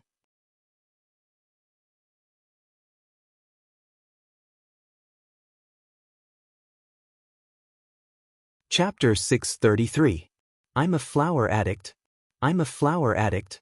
Hearing someone introduce themselves like that in a public place, Would you think that this person had just escaped from the Malin Mountain Mental Hospital? Most people were unwilling to admit that they were a flower addict, unless they were one of the 7 addicts of Wuxia. Obviously, this flashy guy wearing a colorful robe that looked like he was draped with a painting of 100 flowers vying glamour might really be one of the 7 addicts of Wuxia, flower addict Lin Fiang. Otherwise, which middle-aged man would hold his head up high and shout that he was a love-struck fool over and over again in front of others with his chest out in satisfaction? Naturally, Lan Shanggu also thought of this problem, so his attitude changed from mockery to awe. The 7 addicts of Wuxia had been famous for a long time, and they were outstanding figures in each field. A slight move in one part could affect the whole body. No one knew what kind of connections and forces they had. Moreover, these people came and went without a trace, appearing and disappearing unpredictably. They were not easy to deal with. It was better not to provoke them. Only fools would fight with lunatics. Who would be willing to be such a fool? Is it senior flower addict Lin Fuyang? Lan Shanggu felt that the Lan family was very unlucky tonight. First, Lan Tingyue was beaten up by him, then Lan Shonhua was ruthlessly ridiculed by him. Now it was his turn to stand up and accept punishment? Whether it was the music addict or the martial addict, they were both important guests of his Blue Mountain Club. As the owner of this club, he had the responsibility and obligation to treat these 2 masters. No, a master and a big milk. What? Lan Shanggu regretted in his heart. If he had known earlier, he would not have invited Fang Yen and Lu Shu to his Blue Mountain Club for a small gathering. Not only did he eat and use his own things, but he also had trouble knocking on his door. Of course, Lan Shanggu would never admit that he had taken the initiative to provoke and use others to establish his authority, such an immoral idea. It's me. The flower addict Master Lin was a little impatient. He stared at Lan Shanggu unkindly and said, I say, are you done asking? I'm done. Lan Shanggu opened his mouth and laughed, revealing 2 rows of neat little white teeth. He took the initiative to extend his hand to Lin Fuyang and said, Senior flower addict, your presence brings light to our humble Blue Mountain Club. I'm the owner of the Blue Mountain Club, Lan Gu. I've admired Senior flower addict for a long time. Senior flower addict, I happen to have obtained a bag of good tea from my place. May I have the honor to invite you to my place for a cup of tea? You don't have the honor. Lin Fuyang rejected Lan Shan Valley's invitation without hesitation. He didn't even bother to shake hands with him. Where's Li Qi? I want to see Li Qi, music addict. Lan Shanggu stole a glance at Fang Yen, who was standing at the side.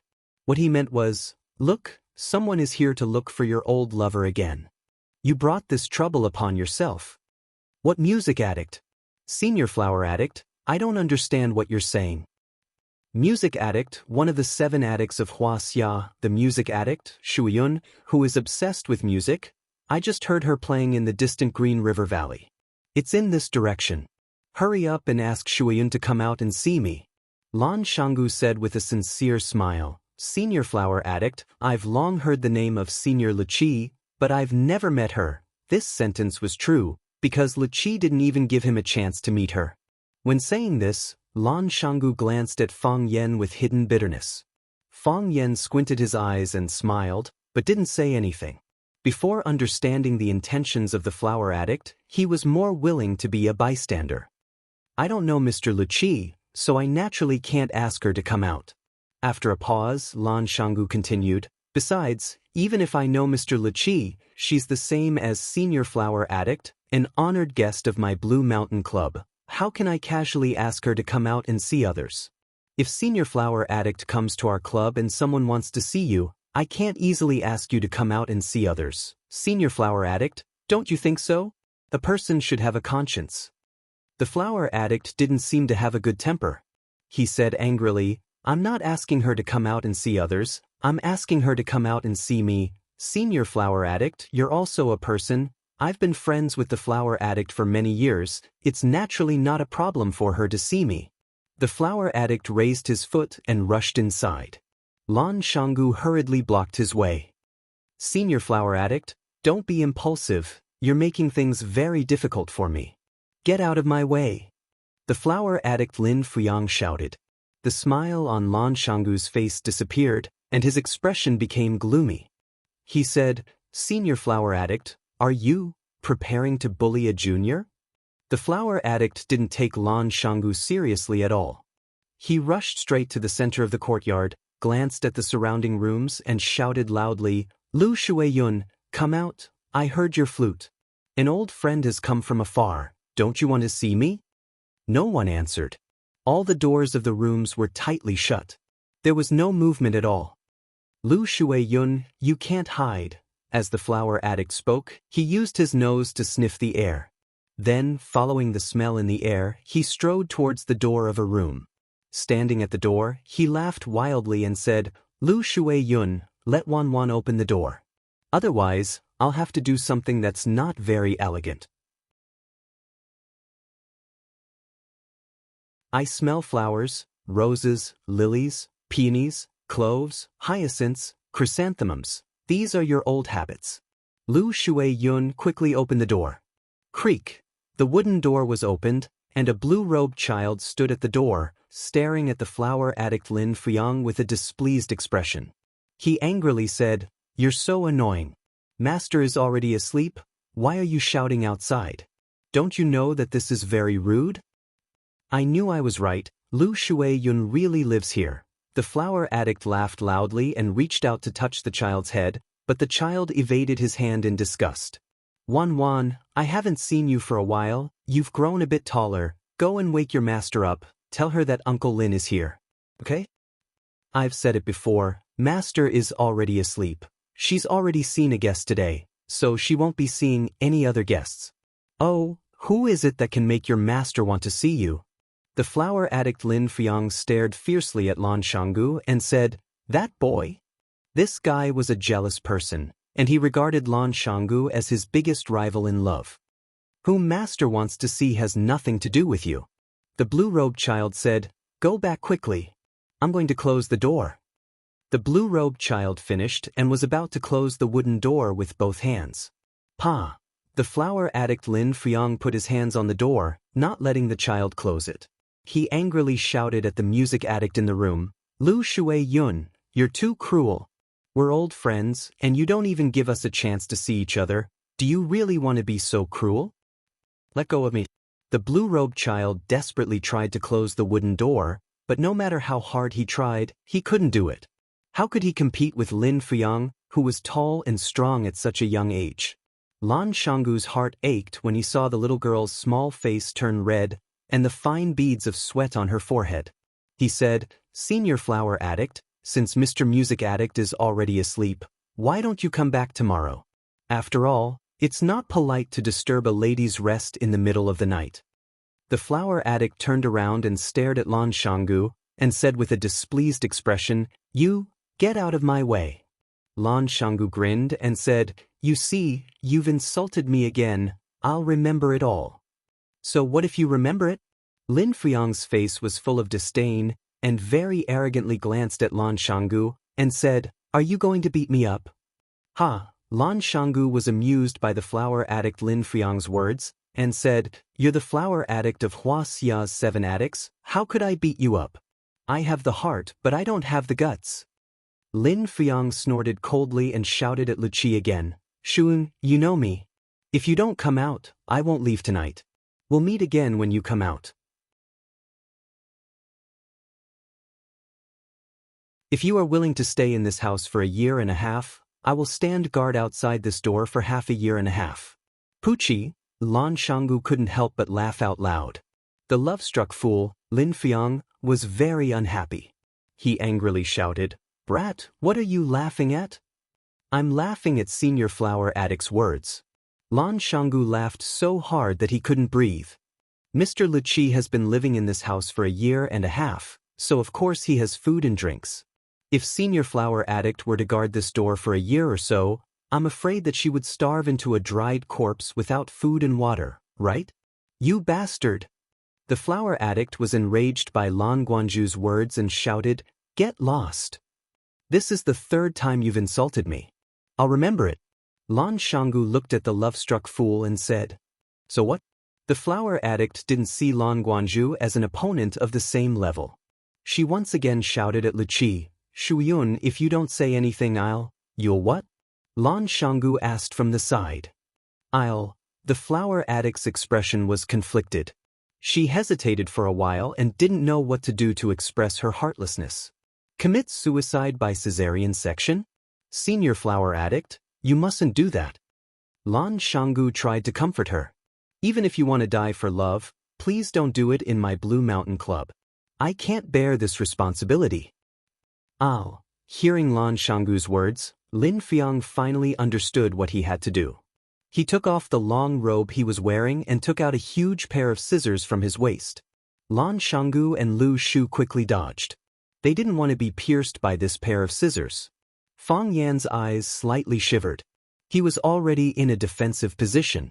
If he dared to make any reckless moves, Fang Yan would beat him up so badly that even his mother wouldn't be able to recognize him. The flower addict raised the scissors and looked left and right. Those who were stared at by him couldn't help but take a few steps back. No one wanted to be the target of this madman. The flower addict finally chose a target. He waved the scissors and rushed towards the center of the courtyard. Everyone panicked and ran in all directions. Even the young masters who had their legs broken and were pretending to be dead crawled towards the arched door with all their might. "I'll kill you all." The flower addict rushed in front of a cypress pine tree in the center of the courtyard and started to cut it with the scissors. Fang Yan and his companions were all stunned by what they saw. You're tuning in to the Wang Lin's Journey YouTube channel. Don't forget to subscribe and join us on this journey to catch the most captivating stories.